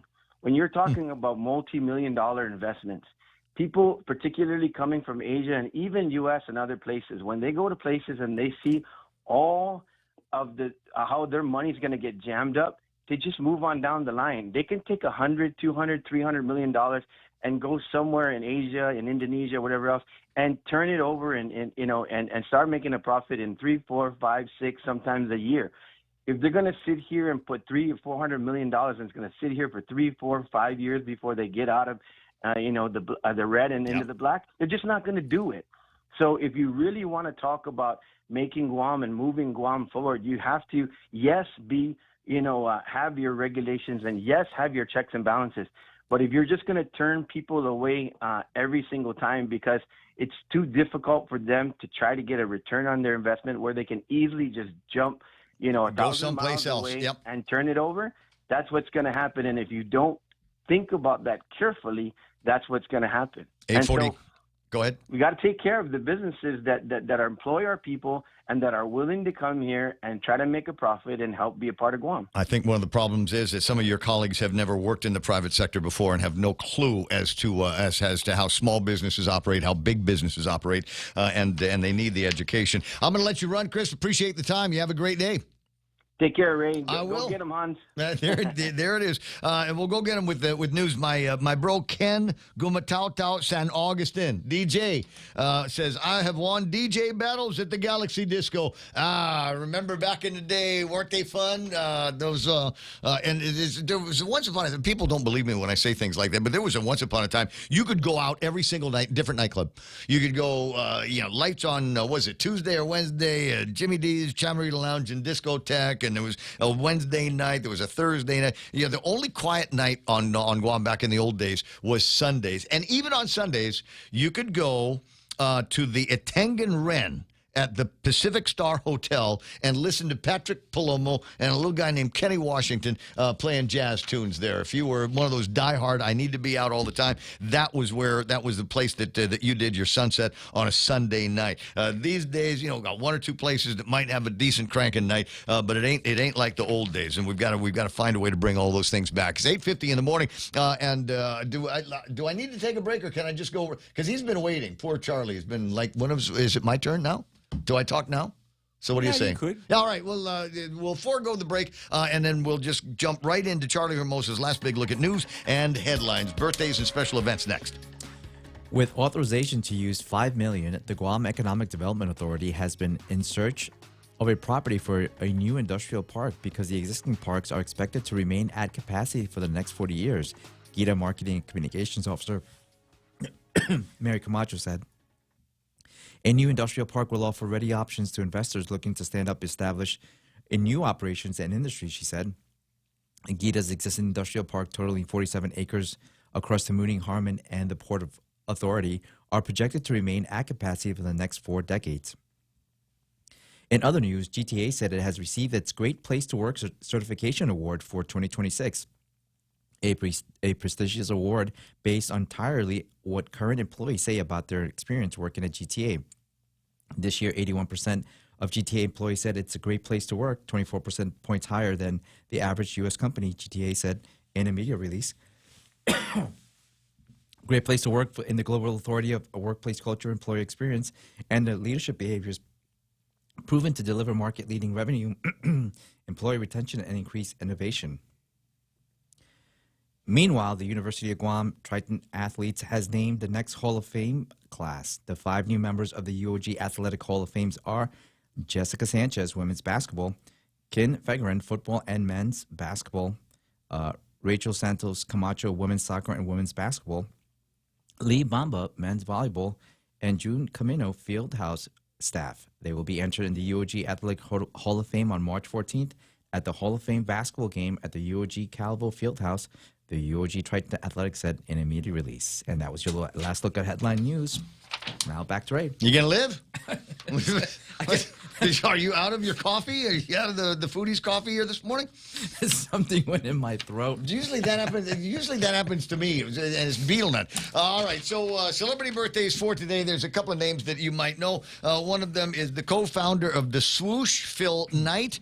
Co-founder of Nike is 88 years old today, and you can say what you want to about Nikes and stuff like that. I generally have got issues with the slave labor deal, so I generally don't buy. I have things with the Nike swoosh on them, and they were either gifts or they were bought years and years and years ago. Just saying. Yeah, I got a birthday there. Edward James Olmos is 79 years old. You remember he was in the Blade Runner. Wow. He was in Blade Runner. Miami Vice, right? Miami Vice. He was in Miami Vice. Was he in Stand and Deliver? Stand and Deliver. He was the math teacher in that. There's a great line in there where he teaches kids how to multiply their nines with his hands, and does a little trick here. It's a 1 times 9, 9, 2 times 9. You got the 1 over here and 8 fingers over there, 18. Just a terrific. So serious. Yeah. But I like that movie. I wish. I hope that many of our kids look at that movie and get inspired by the fact that somebody the teacher believed in them, and then got them the straight A's on their test, based on a true story, right? Absolutely. There it is. Billy Zane is 60 years old, and you can say, "Oh, I hated him in Titanic." What? What do you mean? What's a thumbs down? What are you talking about, Real Joe? Why? Because he was mean a to bad Kate. guy, man. No, she was the bad guy. She was the bad guy in there. I mean, she was great in Sniper. let Jack die. Yeah. And then she saved herself on the wooden thing, took the whistle out, and did all of that stuff, and kept the jewelry. and she's got a granddaughter and great grandkids. They could have had a great life if she'd have handed that to them instead of dropping it back in the ocean. So he wasn't the bad guy in that movie. Also, what was it? You said the sniper movie? Yeah, he was. I think with Berenger. Tom Berenger was. Yeah, one of those. I will watch a Tom Berenger movie any day of the week. Now, Billy Zane also played the Phantom. He did. He played the Phantom, Ghost Who Walks, right? God, I hate him. He's just so hateable, Ray. No. All right, so boxer Floyd Mayweather is 49 today. You go. Let me see. It was on this date in 1955. The guy that brought us Apple, one of the guys that brought us Apple, Steve Jobs, was born. If you're looking for something to celebrate, it's Tortilla Chip Day. Tortilla chips. I have a theory. Hey, you're in the restaurant business now. Oh, okay, so you're looking at me for the I'm restaurant, looking not at- because tortillas. You're a Mexican. What? No. No. Thank you, Ray. Thank you. I mean, yes, there's racial overtones here in the program. From You're down the there, brown guy but here. this isn't one of them. He's OG Brown. He's not like me, you know. He's kind of married into it back in the last century. But anyway, so no, Tortilla Chip Day. You're in the restaurant game, and that's why I was looking over in your direction, Charlie. The thing is, tortillas. They will order a tortilla plate, right? And then you get all of the coatings just on the top tortillas. And so you eat all of those, and pretty soon now you're down to the ones that were at the bottom, the little shakes, if you will, of tortillas. And they don't have any sauce on them. There's no cheese. There's no more of... So my theory is they should be made wider. Don't give me a small plate with a mountain of tortillas and the sauce that goes on top of it. It should be spread out wider, so the tortillas, all of the tortillas will get... No, not a little, a lot. It will get a lot of the jalapenos and a lot of the flavor and the cheeses and all of the things that go into the chili, whatever. Or maybe give you an additional. There was a restaurant that used to do that. Give you an additional cup, like for dipping sauce with a little bit of cheese and all the toppings. No. Yeah. I mean, again, a lot of these thoughts are coming back. So any ideas anybody has, we'll take them. We'll definitely look at them. Right on. Okay, so I'm just saying, and the same thing with hamburgers. You get these places and they're making a hamburger and they're 17 stories high and they're impossible to eat. So the smart money is to make it wider, make the hamburger wider, get wider buns and wider things of the sandwich. Wider buns. Yeah, wider buns. You know who I'm talking about. When I say wider, when I say wider buns, who at the legislature pops into your head first? I'm kidding. Chris Barnett. 8:57. And one other thing, and I can bring Charlie into this as well, because now he owns a bar. He's a bar owner. It's World Bartender Day. Oh, and let's so celebrate. If you'd like to meet some new bartenders, you can go to Beans and Barrel and check out Amber, and you can go and check out Cassie and Lee. Well, Lee was out there last night, on the coolers and all of that stuff. So to all of the bartenders, maybe a little bit of an extra tip today as you're out there doing your dining and drinking and all of that. It's also World Spay Day, but I don't have anybody from the Department of Agriculture on the line right now, so I'm going to dispense with that. Tattoo Shauna Fujikawa Stickles, she's laughing. Why?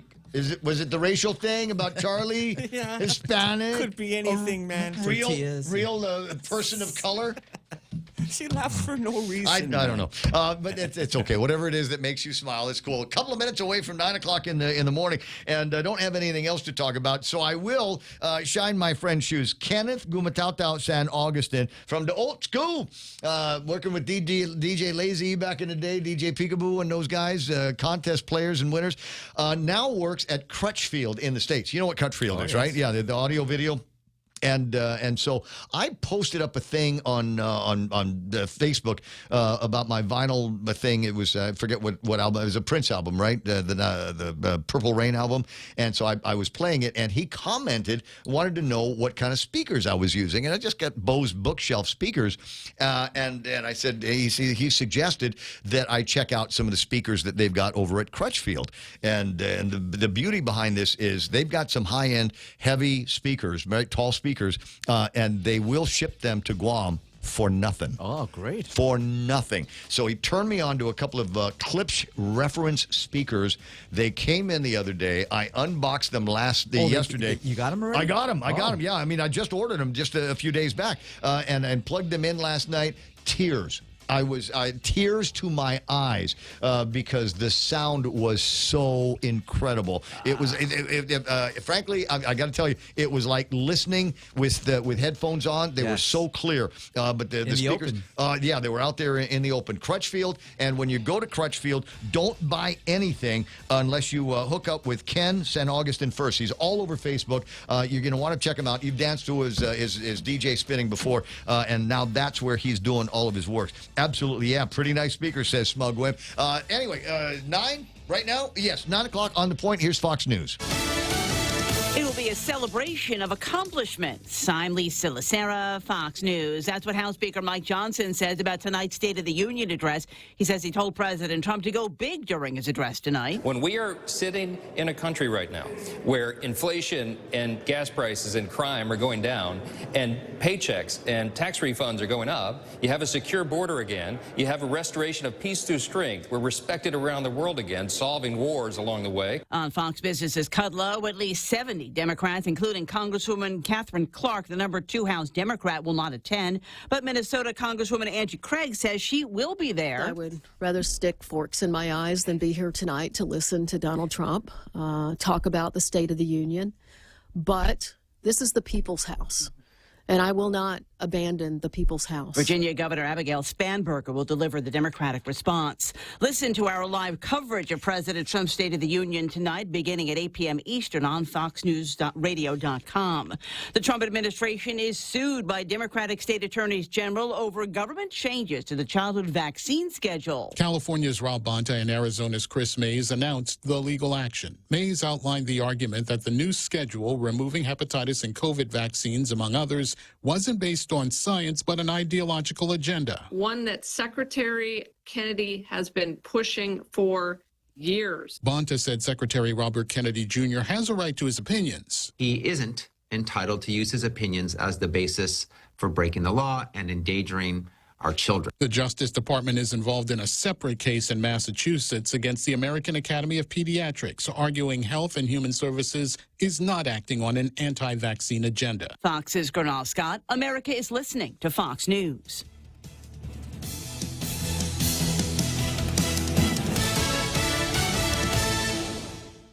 Travel goals unlocked. Whether it's Korea in the summer or Japan in the fall, the United Credit Card from First Hawaiian Bank can help you turn your urge to explore into your next boarding pass. Apply by October 31st, 2025, and if approved, earn 45,000 bonus miles when you spend $2,000 within the first 3 months after account opening. Unlock your next adventure with the First Hawaiian Bank United Credit Card. It all starts with yes. Terms and conditions apply. To learn more, visit one of our branches or go to fhb.com/United. Sit down breakfast? Wendy's. Grab and go breakfast? Wendy's. Big variety? Wendy's. Best value on island? Yeah, you guessed it. Wendy's. From hearty local breakfast platters to breakfast sandwiches and burritos to the morning melt panini made for mornings on the move. Wendy's breakfast has something for every kind of morning. Whether you've got the time to sit or you're heading out the door, Wendy's delivers big flavor and unbeatable value. However you start your day, start it with Wendy's. Now, A Utah judge rules on a motion to disqualify the entire prosecution in the Charlie Kirk murder case. Accused killer Tyler Robinson's defense team wanted the prosecution dumped from the Charlie Kirk murder case. That the case was tainted by a lead prosecutor's child being at Utah Valley University September 10th when Charlie Kirk was shot. That the child texted the parent about what was happening. But the judge, Tony Groff, ruling because defendant has not established a factual basis for a finding of conflict of interest or an objective appearance of impropriety rising to a constitutional concern, his motion is respectfully denied. Prosecutors are seeking the death penalty for Tyler Robinson, with other motions in the case still outstanding, including whether or not cameras will be allowed during trial. Jeff Manasso, Fox News. The defense also argued prosecutors were quick to announce their intent to seek the death penalty, which they said was evidence of strong emotional reactions that merited disqualifying the entire team. A member of the famed Carradine acting family has died. Robert Carradine, the actor known for his roles in Lizzie McGuire and Revenge of the Nerds, has died. He was 71 years old. His family says he died after a valiant struggle with bipolar disorder. Several media outlets reporting that he took his own life. In a statement to Deadline, his family wrote in part, referencing his battle with the disorder, "We hope his journey can shine a light and encourage addressing the stigma that attaches to mental illness." Carradine starred as Louis Skolnick in the Nerds franchise and played Hilary Duff's father in the Disney Channel series Lizzie McGuire and the Lizzie McGuire movie. Duff posting photos on Instagram, writing in part, "This one hurts," while actor Jake Thomas, who played her brother, noted, "My heart hurts today." Michelle Polino, Fox News. The director of the Louvre Museum has resigned after the crown jewel heist last October. I'm Lisa Lacera. This is Fox News.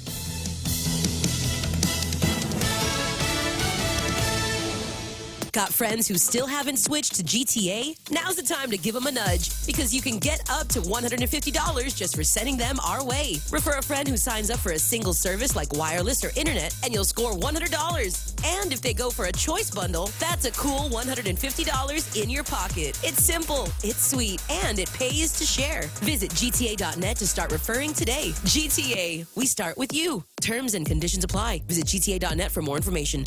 Start your new year right with Subway's Fresh Fit collection. Built to fuel your day with better-for-you sandwiches. Each new Fresh Fit sub is packed with protein, stacked with a full serving of veggies, and under 500 calories. For a satisfying meal that won't weigh you down, try the ham and turkey stacker, clocking in at only 290 calories. Enjoy the light and filling turkey and ranch delight. Indulge in the craveable grilled chicken and avocado. Sink your teeth in the flavorful seasoned steak and avocado. Or go low carb. Turn any footlong Fresh Fit into a protein bowl. At Subway, eat fresh, feel good. Hafaloha Guam. Get ready to feel the island rhythm. The Hafaloha Concert Series Part 5 is coming to Ipoh Beach Park on March 6th. And the headliner is none other than J Boog. One epic night, live under the stars, singing every song with your friends, dancing to the beats island style. This is the concert everyone's talking about, and yes, it's worth it. Tickets are going fast, so lock yours in now at guamtime.net. Don't miss J Boog live on Guam March 6th. Hafaloha Concert Series Part 5. Hey, what? And remember my advice, concert promoters, is hand people trash bags as they come in. No. Calm down. One of them is my anti-litter campaign, but the other one is in case it rains. So you've got a trash bag, and then you can put the trash bag on, and that will be your protection against the rain because it's not quite rainy season, sort of, kind of, but it's raining today. Was it raining when you went out? No.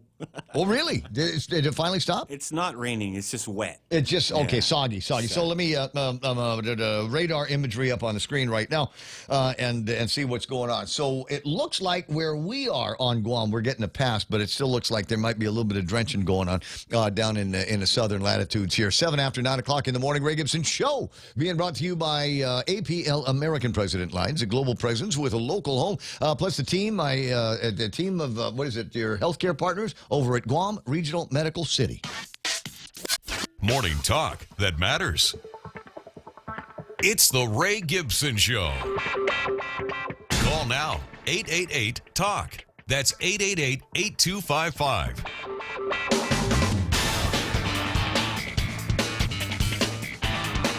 Yeah, looking at the comments here. Tattoo Shana Fujikawa Stickles talking about my heart rate, my blood pressure probably high right now. No, actually, I went to go see Akimoto on Saturday and follow up on some blood work, and he was very happy with the blood work. And despite the fact that the lady that was taking my blood pressure was hot tea, my blood pressure was 124/80. And I said, that's pretty good, isn't it? This is not bad for a 63-year-old guy. And she said, that's not bad for anybody. That's really good for... Is that good? Yeah. Am I gonna die? Not today, unfortunately, is what they said. Probably not going to be today. But you know what I'm seeing? I am seeing more and more of my peers, if you will, and even people that are younger on social media. I'm not going to give you any names because, HIPAA, but I'm seeing a number of folks that are posting on the socials about, hey, you take care of yourself because I'm at GMH now, or I'm at GRMC right now, and they're looking into this, and they've found something, and blah, blah, blah, blah, blah. And to that degree, and a couple of them are kind of influencers, if you will. And so I will make the plug again on their behalf, is go and get your blood work done. Go, you find a doctor, get the referral, get your blood work done, get a physical somewhere. You can get them here. You can get on the airplane, go to the Philippines. Korea is up and coming. Vietnam is also a place where your doctor might be able to get a referral for you to Taiwan. And I know people that have gone to Taiwan for, their, just the medical stuff, checkups and things like that, come back just raving about the experience. But the idea that I want to pass along to you is if it's been a while, then yeah, go and get a checkup. And you're going, yeah, but I'm not old like you, Gibson. First of all, I'm not that old. Second of all, it doesn't make any difference. So you think about how many people that you know in your life that just kind of unexpectedly died because they didn't see what was lurking in their systems. I was recently treated to the knowledge that I've got artery hardening. Fortunately, it's not blocking anything important. And otherwise, I aced the physical test that they gave me. But I'm lucky. I'm wondering how many other people that I know and have loved that have just dropped dead because they didn't know that they had something in there. And it's so easy to spot, and you might be able to get away with doing it for not a whole lot of money. The guys over at GRMC were here not that long ago talking about this test. You can read up on it. I mean, they got it on the billboards on Marine Corps Drive about these low-dose CT scans that they will give you, so you don't have to get all lit up when you're taking the test. They just put you in the machine and they take a look at what's going on in the systems, and they can peel back some of the tissues and things like that, and maybe find things that you didn't know that you were there. And then you can start working out a little bit harder, maybe taking a couple of statins or whatever it is that control your cholesterols and the sugars and whatever it is going on in your body, and get yourself back to a place of health. Just saying. What's that? No way. Okay, it looks like they're doing it again over at Post Office. I'm getting word from Tammy Post Office. They have an opening there. Oh, nice. Wait, hold it, easy. They've got an opening. If they got them Bruce Lee stamps, I'm there. That's what I. Wait, hold on. Bruce Lee stamps. I need. What the? No, I want it. I'll pay for them. God, I could never work at the post office, man. It just never ends, bro.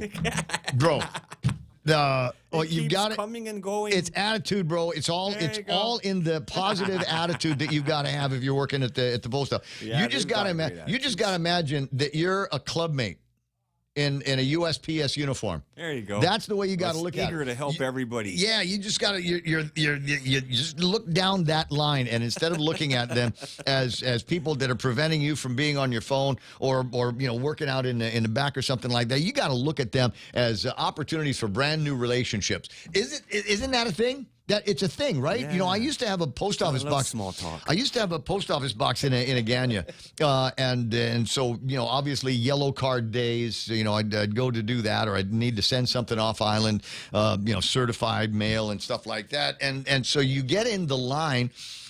And they don't do it like at the bank where you got or Ross where there's a light that says okay it's green and you got to go. That's where you have to go because you can just wait. You can just let the guy behind you go. No, you go first, and then wait it out until your guy. You stay in the front of the line until your guy is ready to go. And everybody's got the guy or the hot chick that they like over at the post office that they want to get in line for. You can still do that at the post office. I'm just saying that there's opportunities here to make new friends and relationships. And trust me, there's no more valuable person than the guy that can get your yellow card just seeing you in line. He's not even waiting until he gets the card from you. He sees you in the line, and he goes in the back and disappears, and then we'll call you out for your yellow card. That's the kind of service you can get if you got the right attitude over at the post office. All right, so Tammy Post Office sent me a thing.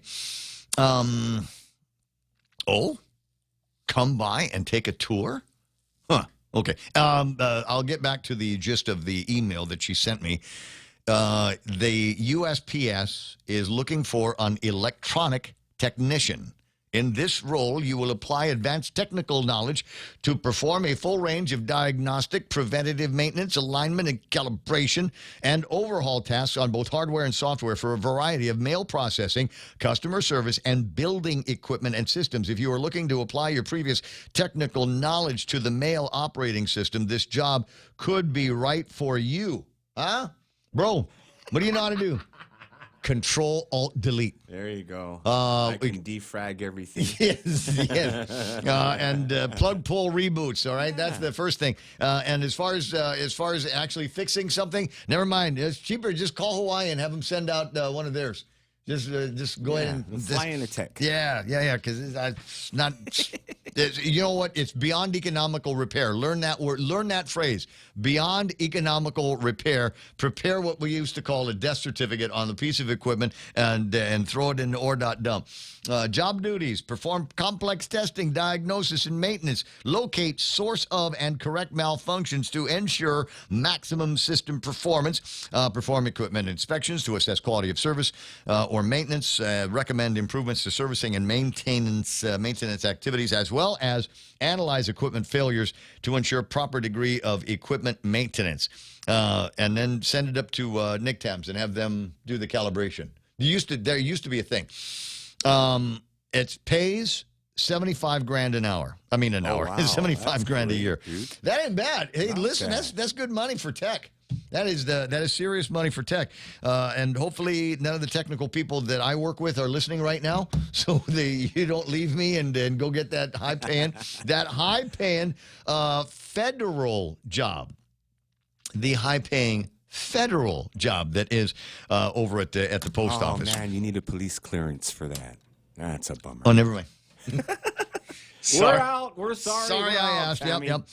So on the Facebook lives, Smug talking about clip speakers are pretty nice typically. Yeah, but I mean, I'm not going to spend all day talking about it. But I'm not saying I was dissatisfied with the Bose speakers that I had. I mean, they've served me very, very well over a lot of years. And now it's not like I'm throwing them away. I'm just going to find another use for the Bose speakers that I've got.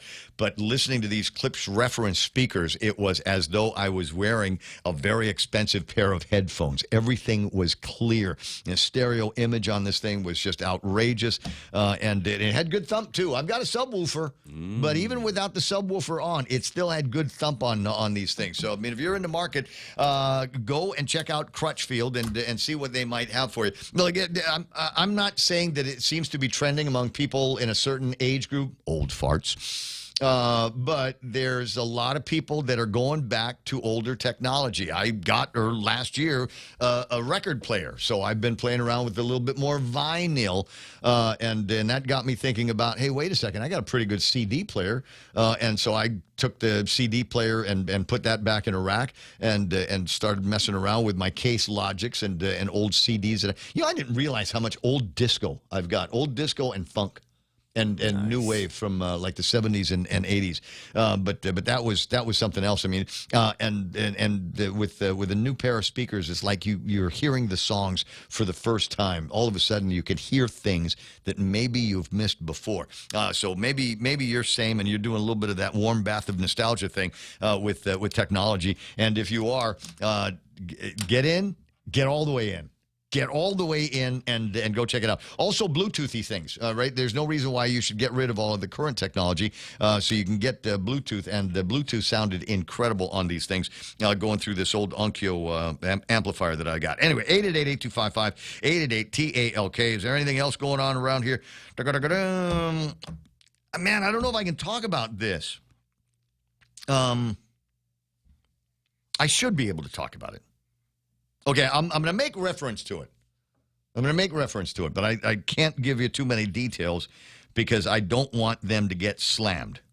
But there is a fundraiser going on for a senior class from somewhere. And they...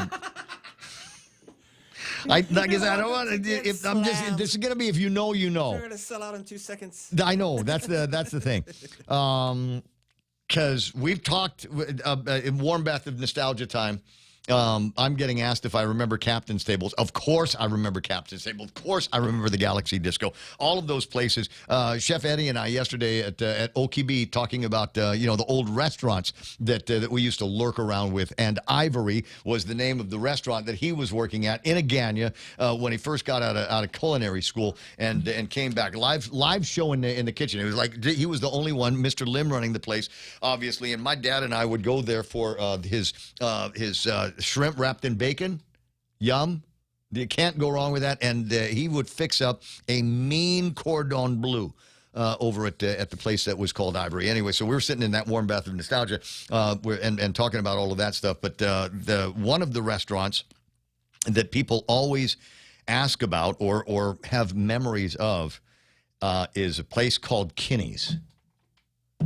And the older folks, older than me, will remember that being, like a weekend ritual, one of your go-tos. If you lived up in the north end of town, where you would go to Kinney's on the back road to Anderson. And these guys made magic with food. And it wasn't expensive. And it's not even like they used the super best cuts of meat and stuff. They just knew how to season it. They knew how to prep the meat so that it didn't matter which part of the cow it came from. It was always soft and tender in your mouth. They just did an excellent job with that. And then they had a Kinney's up at where Andy's safe place is, the lock and safe place. Upstairs was a Kinney's for a while. And red carpet in next to your place up in Agani Heights. Yeah, Cliff Hotel. There was a Kinney's up there. The family is still working. And so for this senior trip fundraiser that I cannot mention the name of, they have got a $15 lunch plate deal that is out there. It features your choice: Kinney's fried chicken, Kinney's fried shrimp, Kinney's fried basa fish. $15. And that's all I can say about that. That's all I can say about that. I want the chopstick. What is the chopstick, please? I don't know if they got that. Includes rice, house salad, and bottled water. So I'm just going to say, if you know, you know, and try to save some for everybody else. They asked me if I wanted make an order. And so the minimum order is for delivery is like 10. And I'm like, I don't know if I got another 9 people that are going to order. So I put it up in the station chat, and I'm going to treat the office to the 13 plates that have been requested with a great degree of pleasure. I can't think of a better, what do they call it? Employee bonus. Hey, there's Kinney's food. You want some? Bam! Yes, we all want some. So I'm going to do that. What's that? Tom Jones online says, I still have all my records. I love them. There is this about that. Is after years and years and years of listening to your Boz Scaggs CD or your Elton John CDs, LPs, and your Eagles LPs, every pop and click on the record. When you put the needle down on it, you expect it to be there, and they're almost as recognizable as the songs. So it's a very personal connection that people make with their technology from back in the day. I'm just saying, like I said, if you're going to go in, go all the way in, and go and buy yourself a brand new turntable if the one that you got is no good anymore, or because sometimes the belt drives, the belts will give way, they'll expand too much, and you're not going to get the right speed and all of that stuff. So you might want to think about investing in a new direct drive techniques if you want to. Maybe some new speakers, maybe a new kick-ass amp. Actually, go and find vintage. I think you can still do that on eBay or ePay.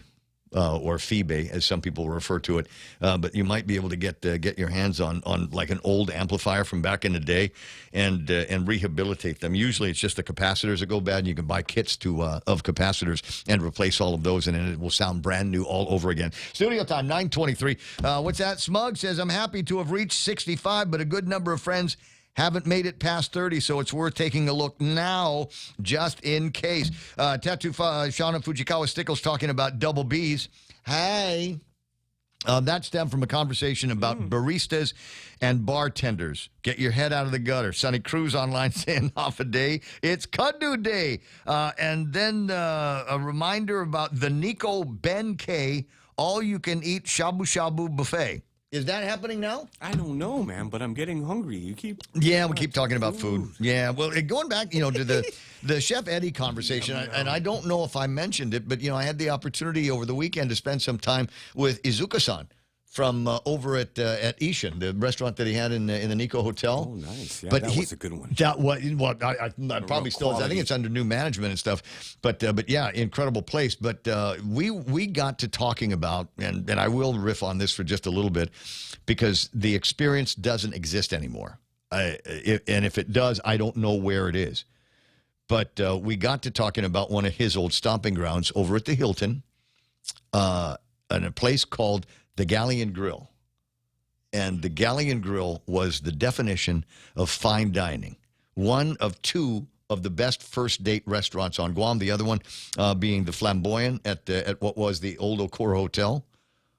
Great first date restaurants, and there was something about the level of service and the craft dining that you could get over at the Galleon Grill. Great place to go with the family. Like I said, great first date restaurant. Great place to go at lunchtime with your business friends and your executives. And we had guys like Tanvir and Munyam and Okusan, Mark Oku, who went on to open up his own sushi place over at what is now GPO back in the day. But you know, from walking in, there was a guy escort you to your table, and they had trolley carts with prime rib on it. And if you wanted to order a salad, they didn't just bring you a salad. It was a show. They would put on a show and make the salad in front of you. Same thing with the dessert. And eventually here comes a little bar cart with cigars, and you could kick back, because you could smoke in the Galleon Grill back in the day.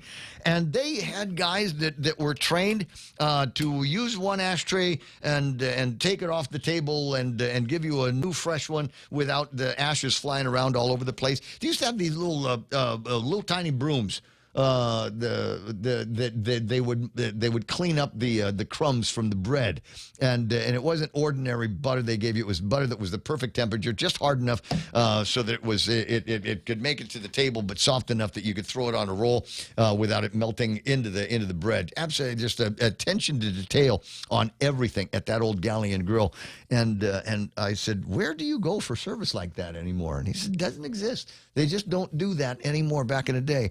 And maybe, Chef Eddie and I were saying, maybe it might be fun to have a reunion of some kind, right? You get some of the old Galleon Grill guys, if you can find them, old Roy chefs that are still knocking around here, and go in and have just a retro night of dining. Bring up some of the old recipes and some of the old service ethics, and see if we can have fun doing that. Studio time, 9:26 in the morning. There's a whole bunch of stuff that, frankly, I haven't gotten around to talking about because we've had other interesting conversations. Hans Ada from multiple ways to pronounce that name, from now the guy that, along with others, is on the way to reviving the old Guam Raceway Park. One of these days, I'll be talking about going to the car show. One of these days, I'll be talking about the 42nd Smoking Wheels, if they can pull that off sometime very, very soon.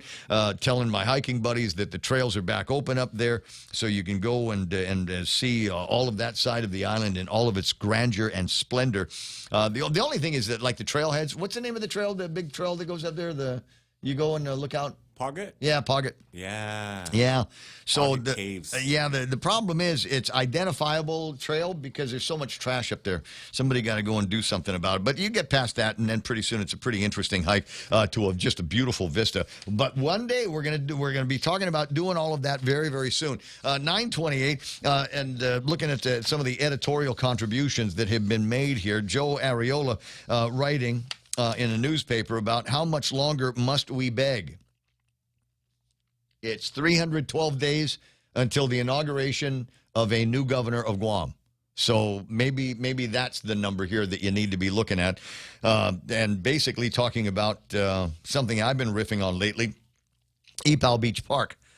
There are places on this island that have shaped us. Ipao Beach Park is one of them. Governor Joseph Flores Memorial Park. Otherwise, Phil gets mad. It's where our kids learn to swim, where our elders sat under the same tree year after year, where families gathered for birthdays, reunions, and to watch fireworks displays, he says. Playing with the duk-duk and talking about how one of his uncles threw him in the water, said, swim or drown. I swam, not gracefully, but I swam. Tears, snot, flailing arms, the whole package. I hated him for a while after that, and as fate would have it, he would become my confirmation godfather. And that's the way things work. But talking about the situation now that he found in the Ipao area, when the grass is overgrown, when trash bins overflow, when coconut trees are left untrimmed until they become hazards, this is not wear and tear, this is not limited resources, this is neglect, this is mismanagement. To which I agree. He makes a point about Parks and Rec employees going down there crack of dawn, trying to stay one step ahead of the insane amount of litter bugs that we have going down there. But there's still more that needs to be done outside of just picking up trash and beer cans from the night before. And I've shown you pictures of the curbs. We've got the one of the gates that's got this big dent in it from somebody backing into the thing one way or the other, trying to get out after they've locked the gates. There is a place where you can walk in to the EPAL Beach Park. But unfortunately, in order to get to that one opening in the gate, you got to go through a massive mud puddle that's there every day, regardless of whether it rains or not. There's just a lot of policing that needs to get done out there. A lot of just the same thing that you would do at your house in your backyard. When you do the mowing in the place, that needs to be done there as well. Somebody needs to go through, coat of paint. I'm going to make another plea that they put the bollards back up there so people can't drive on the grass at EPAL Beach Park.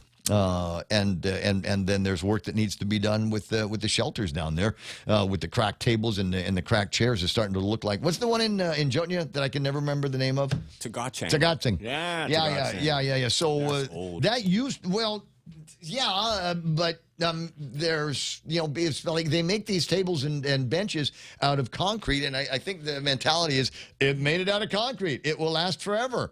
No, because making it out of concrete and the rebar is exposed to the elements in the construction, and one little crack in the concrete, and all of a sudden we get the spalling going on down there. And I don't think there's one of those shelters in Tagatsing that is 100%. Pretty sure there isn't. And then you get guys that are old enough to remember. You remember there used to be this big pavilion that they had there. Remember that? Yeah. Till a typhoon came. So yeah, nothing is permanent in the thing. Yeah, that's the only thing I don't like about that particular place is it's rocky there, and so you go in there and you're doing your skinny dipping, and you got to be careful because there might be something in there that's going to cut you. But anyway, so Mr. Joe Areola wants them to do a little bit more work by way of cleaning up that particular beach to which I agree 1,000%. There's other places where we need to get the work, and so we need, as I say, less of these six-figure people in the government of Guam. We need more. We don't need more chiefs. We need more Indians in pickup trucks with gloves. Whether they're working for the Department of Parks and Recreation or whether they're working for GVB or whether they're working for DPW, we need more of those guys to get out there and be able to do the job. So let's stop hiring for people that need to go before the legislature and get confirmed, and let's start hiring more guys that we can give like $20 an hour to go and police up all of these spots. Now would be a good time to do it. We're not crowded with too many tourists these days, unfortunately, and maybe we can spruce the place up for the next generation of tourists that we got coming in from Korea and Japan and Taiwan land and all of that. Studio time, as I said, 9:32 or something like that. Got more to talk about. Phone lines open, 888-8255, 888-TALK. While the KUAM News is playing, I think I'm going to take a look at the YouTube side and see what everybody is grousing about there. In the meantime, Joe Nuggan Charfris. Buenas Holiday Guam, I'm Joe Nuggan Charfris. Here's a look at 3 stories you need to know for Wednesday, February 25th. Senators Joe S. St. Augustine and Dwayne St. Nicholas have officially filed their candidacy for Governor and Lieutenant Governor of Guam at the Guam Election Commission, launching a 2026 campaign centered on accountability, transparency, and economic growth. St. Augustine, now serving his 5th term in the legislature, said the bid is a response to what he described as a public call for honest governance and leaders willing to make tough decisions. St. Nicholas echoed that message, pledging to break down barriers, cut red tape, and ensure government works efficiently and fairly for residents. Their platform highlights support for families struggling with housing and utilities, partnerships with mayors to reduce crime and drug abuse, modernization of government services, investment in education and healthcare, and policies aimed at creating higher-paying jobs while lowering costs of living. Campaigning under the slogan "Together We Can," the team says it's committed to what they call a new era of excellence in public service. As lawmakers spent the afternoon on Tuesday questioning tourism leaders, the Guam Visitors Bureau made its case earlier for how it's spending tourism dollars and why it may need more funding in the future. It's its second monthly tourism talks briefing the local media, focused on transparency. GVB leadership says, quote, "We welcome accountability." Mitsuki Hariyama has that story. You can watch it right now on the KUAM News YouTube channel. And now to this week's progress report, a roundup of the refurbishment of Guam Department of Education campuses. Over at Tamuning Elementary School, restoration at the home of the whales is gaining major ground at over 94% completion. GDOE reporting fixes addressing key infrastructure, sanitation, and safety needs are fully done. The El Perez Elementary School is also making big strides with multiple stages of work already complete. Remaining electrical upgrades are currently underway at about 76% finish. Electrical upgrades and canopy installation is also in progress at Finagayan Elementary School, with exterior door replacements, crack and spall repair, and restroom renovations done. Meantime, remaining work at VSA Beneventis Middle School is now in limited scope, with overall refurbishment nearing 98% completion. This is final electrical work is underway. For these stories and more, visit KUAM.com. You can also watch our news stream on our YouTube channel or Facebook page. And for the latest updates, go to KUAM News on Instagram. Jonathan Charfus, KUAM News. Welcome back to Nissan Kuam Deal of the Year. Okay, we have 2 contestants left. Phil, Jasmine, are you ready? Let's go. Phil, you get to decide which you want Nissan Guam to make. 3 months or 6 months of your car payments on your next new Nissan vehicle. Both offers sound so good. Let's see. I'm going for the 6 months. Great choice. And you too can get your own Deal of the Year. See Nissan Guam first today. When it comes to lung cancer, early detection is the key, but lung cancer doesn't always show symptoms, especially early on. GRMC's lung cancer screening offers a quick, low-dose CT scan to detect lung cancer before it spreads. If you're between 50 and 80 years old and have smoked or quit within the last 15 years, this screening could help you take control of your health. Call 671-645-5500, extension 4891, or visit grmc.gu to see if you qualify for this life-saving screening. Don't wait. Take action today with GRMC.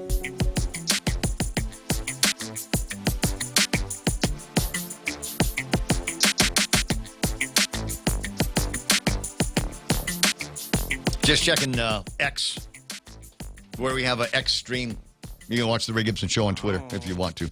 It's there. Just look for my handle. It's just Ray Gibson, or sign up for that, and you'll get something that maybe will notify you when you open up your X that the stream is on and online here this morning. Lots of different ways to watch there now, including X, in addition to Rumble.com, thepoint.gu, Facebook, and YouTube. On YouTube now, Booney Dog Chamorro hanging out in there. Let me see, and involved in a little bit of a chat with Catherine. And Mooney Dog says, I'm playing Donna Summer's MacArthur Park on repeat ever since the Olympic gold by Lisa Liu. Very good. But one of the things that X has got now is a bunch of videos of the U.S. hockey team that were flown to Washington, D.C. aboard Air Force One, one of the Air Force Ones. Presidential plane, by the way. And a video of them walking on the lawn towards the White House to be greeted by the President of the United States of America with their gold medals around their neck. I heard Kash Patel was partying with them. Bro, I saw the video. Didn't you? I think upset about it. Screw them. Oh, my God. Oh, my God. It's better than spending money on gender studies in Algeria. Yeah. So you're upset because Kash Patel was celebrating, another miracle on ice with the hockey players in the United States of America, but you didn't have anything to say when you got this tranny walking around with her tranny boobies hanging out on a White House lawn when Biden was the president, and all of the nonsense. I remember that. All of the nonsense from the summer, the opening, night of the Summer Olympics a couple of years ago in France with the guys. With the guys, was weird, man. Yeah, with his beans and tackle hanging out. You remember all of that stuff? I remember. Oh my God, Kash Patel is drinking a beer. Oh my God, shut up. Booney Dog saying Kinney's was where you met your top man back in the old days. Yeah, for a while it was, and then it was Double A. Then everybody was hanging out over at AA doing all of that stuff. Turntables think a turntable is a lazy Susan.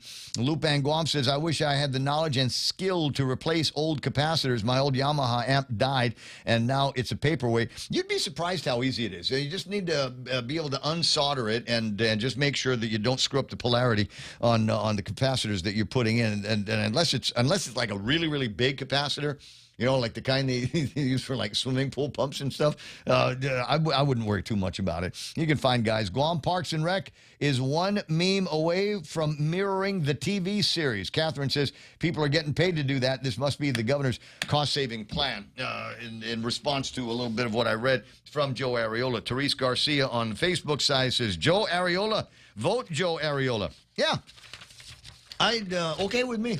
I've been following. I've met the guy a dozen times and told him how much I appreciate his editorials. He's writing a whole lot of them. The other guy who's not running for office that I like to read is my Uncle John Martinez, in search of qualified people to be Guam's next governor, lieutenant governor. Wait, we already got 4 teams? There's 2 on the Republican side, 2 on the Democrat side. One on the Democrat side, Joe and Santa Claus have apparently turned in their paperwork over at the Guam Election Commission. There's still time to pick up a packet. I can't say that without spitting. The packets are available. And there are a couple of, there's at least one new name running for senator. I think somebody's already might have grabbed a packet. Joaquin Cruz, running on the Democratic side, has grabbed a packet, joining John Ray Taitano. I don't want to say the guy from Shut Up and Fish. I don't know. You're a Cruz. So there's so many of us. I was going to say, the real Joe Cruz over here. And there's lots of Joe Cruzes. That's the point of the joke. But there's also probably lots and lots of Joaquin Cruzes that are out there as well. So I don't know if this is the real Kin Cruz that has picked up a packet on the Democratic side. And so I'm not bristling at the idea, but it is kind of interesting to me because I think about all of the soon-to-be vacancies in the 38th Guam legislature. And thinking now is the best time to run for senator. And in my mind, and maybe just because the way my brain bends, in my mind I'm thinking it was a great time to run for senator for a bunch of new Republicans that are in the thing. And maybe a chance to maintain the majority that the Republicans have in the legislature right now.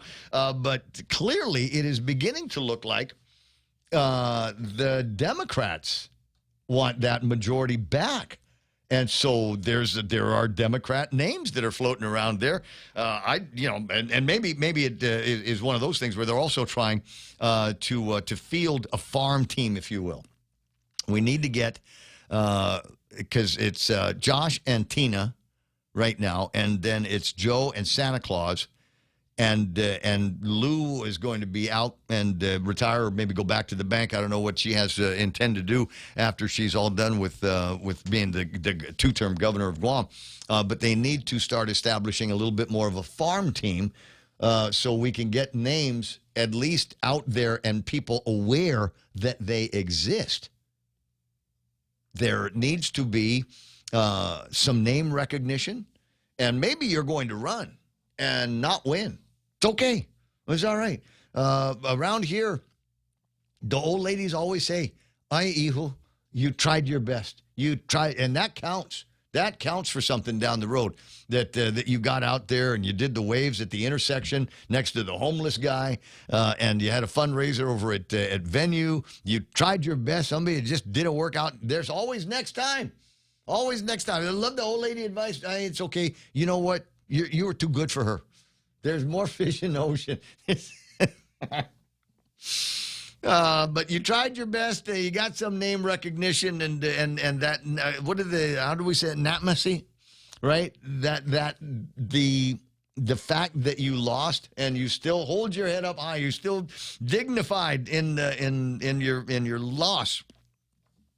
Will help you maybe get a little bit more by way of votes in the next time. Unless you're just dirt. Unless if the old ladies don't say that to you, that you tried your best and all of that stuff, maybe you want to reconsider whether or not you want to. What's that? Therese says no. Vote Republicans. Don't want reruns. No. Add the loopers.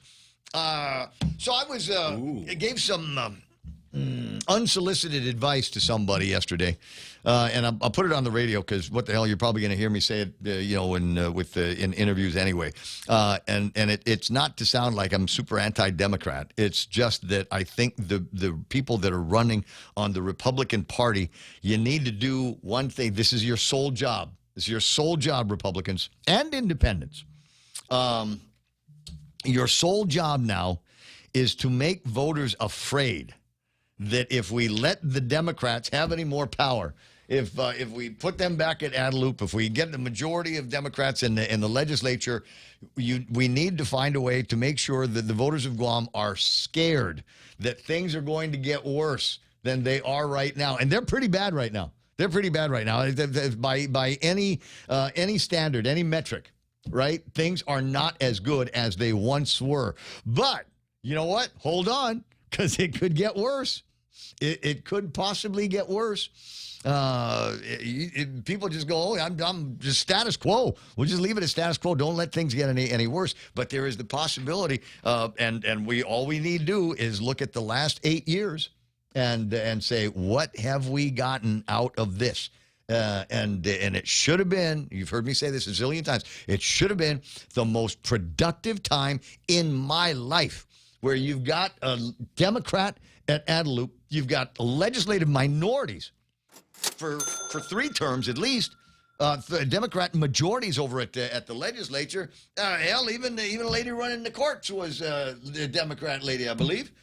We had all of the potential there, the opportunity for massive synergies, and the corrections of decades worth of mistakes made by other politicians. But 4,009 days since the closure of the Agana swimming pool, the temporary closure of the Agana swimming pool. So that in my mind, if you're a high-ranking member of the Republican Party of Guam, that ought to be your goal, is to ensure that the majority of voters in this town are petrified that there will be more Democratic leadership. And that's a case that needs to be made in blue states all across the country. Studio time, 9:46. There might be a couple of other things that were interesting to me when I got into work this morning. One of them is, are you a snacker? Do you snack? Yeah, sometimes. All right, favorite, right before bed. Favorite snack? Popcorn. Love it. Love it. Yeah, with Tabasco. Yes. No, not Tabasco. Oh, support local. The guafi. Okay. Or with that the pepper. yeah. Pepper or powder. What's the other one that I like? The kumasan. The basic kumasan. There you go. Yeah. Not the hot one. The ghost pepper one. That's the one you put the toilet paper in the bathroom in the freezer. That is some hot stuff. I have a large bag of Hershey Kisses. And I will open up the refrigerator and I'll grab, say, 3 or 4 of them. And that takes care of any chocolate craving that I might have. And if it's not Hershey Kisses, then it's Reese's Peanut Butter Cup. But I have noticed recently that it doesn't taste the same as it used to. When I was a kid, Reese's Peanut Butter Cup tasted differently back in the day.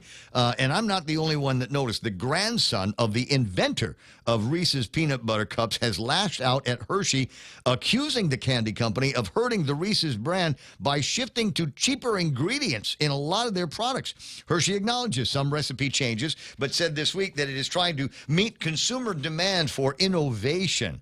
High cocoa prices have also led Hershey and other manufacturers to experiment with using less chocolate in recent years. 70-year-old Brad Reese of the Reese's Peanut Butter Company said in a letter that Hershey's, the brand manager for multiple Reese products, the company replaced milk chocolate with, quote, compound coatings, whatever that means, and peanut butter has been replaced with a peanut cream.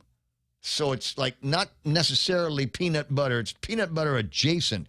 And that will explain the difference. But for me, the one thing that has stayed the same about Reese's Peanut Butter Cups is the fact that it's almost impossible to get Reese's Peanut Butter Cups on Guam that don't stick to the paper that it comes with. Yeah. Yeah. I mean, that's, you know what? In States, it's not like that. In states, when you buy Reese's peanut butter, yeah, you squeeze the paper slides right off, and it doesn't get stuck in there. That's just one of the things I've noticed. Who's on the phone? Maria Pangilinan from the Guam Election Commission. What is going? Normally, if I put Maria's name on earlier, the man, list, she was busy. Oh, she was busy. But she's calling to holler at you now. What? I was gonna. I forgot what I was gonna ask her about. She's the best. No, I remember now. Hafa Maria Pangilinan, hardest working woman in the government of Guam. Great to have you on the line as usual. Hafa Day, Ray Gibson, Dispensa. So I was at the John F. Kennedy High School doing presentations to History of Guam students. Oh, wow. Okay, so I'm interested in the history of Guam. What'd you talk about? We talked about how many senators are in the legislature and who they want to win for the next set of elections and how many of them want to be mayors or senators or governor or lieutenant governor. Are they out of their minds? why are you filling them with all of that stuff? And just tell them, vote Republican up and down. Aye, a day. I know you're not. I know you're not allowed to do that. Well, did you also encourage them to participate in the sticker contest? Yes, I did. And so we're going to announce the winners come Saturday, February 28th at the Government House. Awesome. So the contest is done, and you've got a batch of winners? Yes. So we are going to award, excuse me, Hey. Excuse me. It's okay. iPads, AirPods, Visa cards to elementary, middle, and high school students.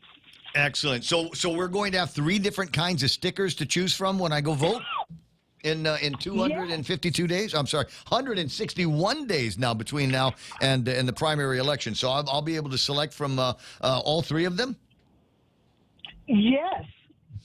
And so we have a koku that is putting his ballot or her ballot into the ballot box. That's one sticker. Okay. And Yes. the other 2? From the high school. The other 2, one has the Guam seal with the hands holding a ballot. And the elementary school one was very interesting. It had several items, several parts of our culture in it. It was really, it's really cool. So we'll have them featured, hopefully our media partners will take pictures of all the stickers, and we can feature them all over the island starting on Saturday. Okay, so I don't know if I'm going to be able to make it on Saturday because I got stuff. But if you can have my cousin down there, the guy that's in charge of your website, see if he can send me some JPEGs or whatever of the images, so I can start the show on Monday with that, and maybe the names of the winners. So nobody took my advice and used the invasive species on the stickers. We don't have any brown tree snakes and rhino beetles and fire ants. You know, there were snakes. There was a snake that I had. And you know, Ray Gibson, 46 schools participated. Isn't that great? I told you this was going to be a big deal. I'm the guy, I might be the only guy that's ever mentioned it, but the I voted stickers look like I voted stickers from all around the nation. And they're not bad. You know, I got the American flag and whatever I voted. But I thought it would be fun to localize that. And I'm so glad that the Election Commission did that and then got everybody all riled up and interested in changing it out and making it local.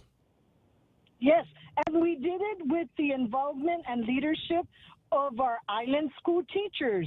The Guam Election Commission conducted a class with having the teachers manage their school community resources.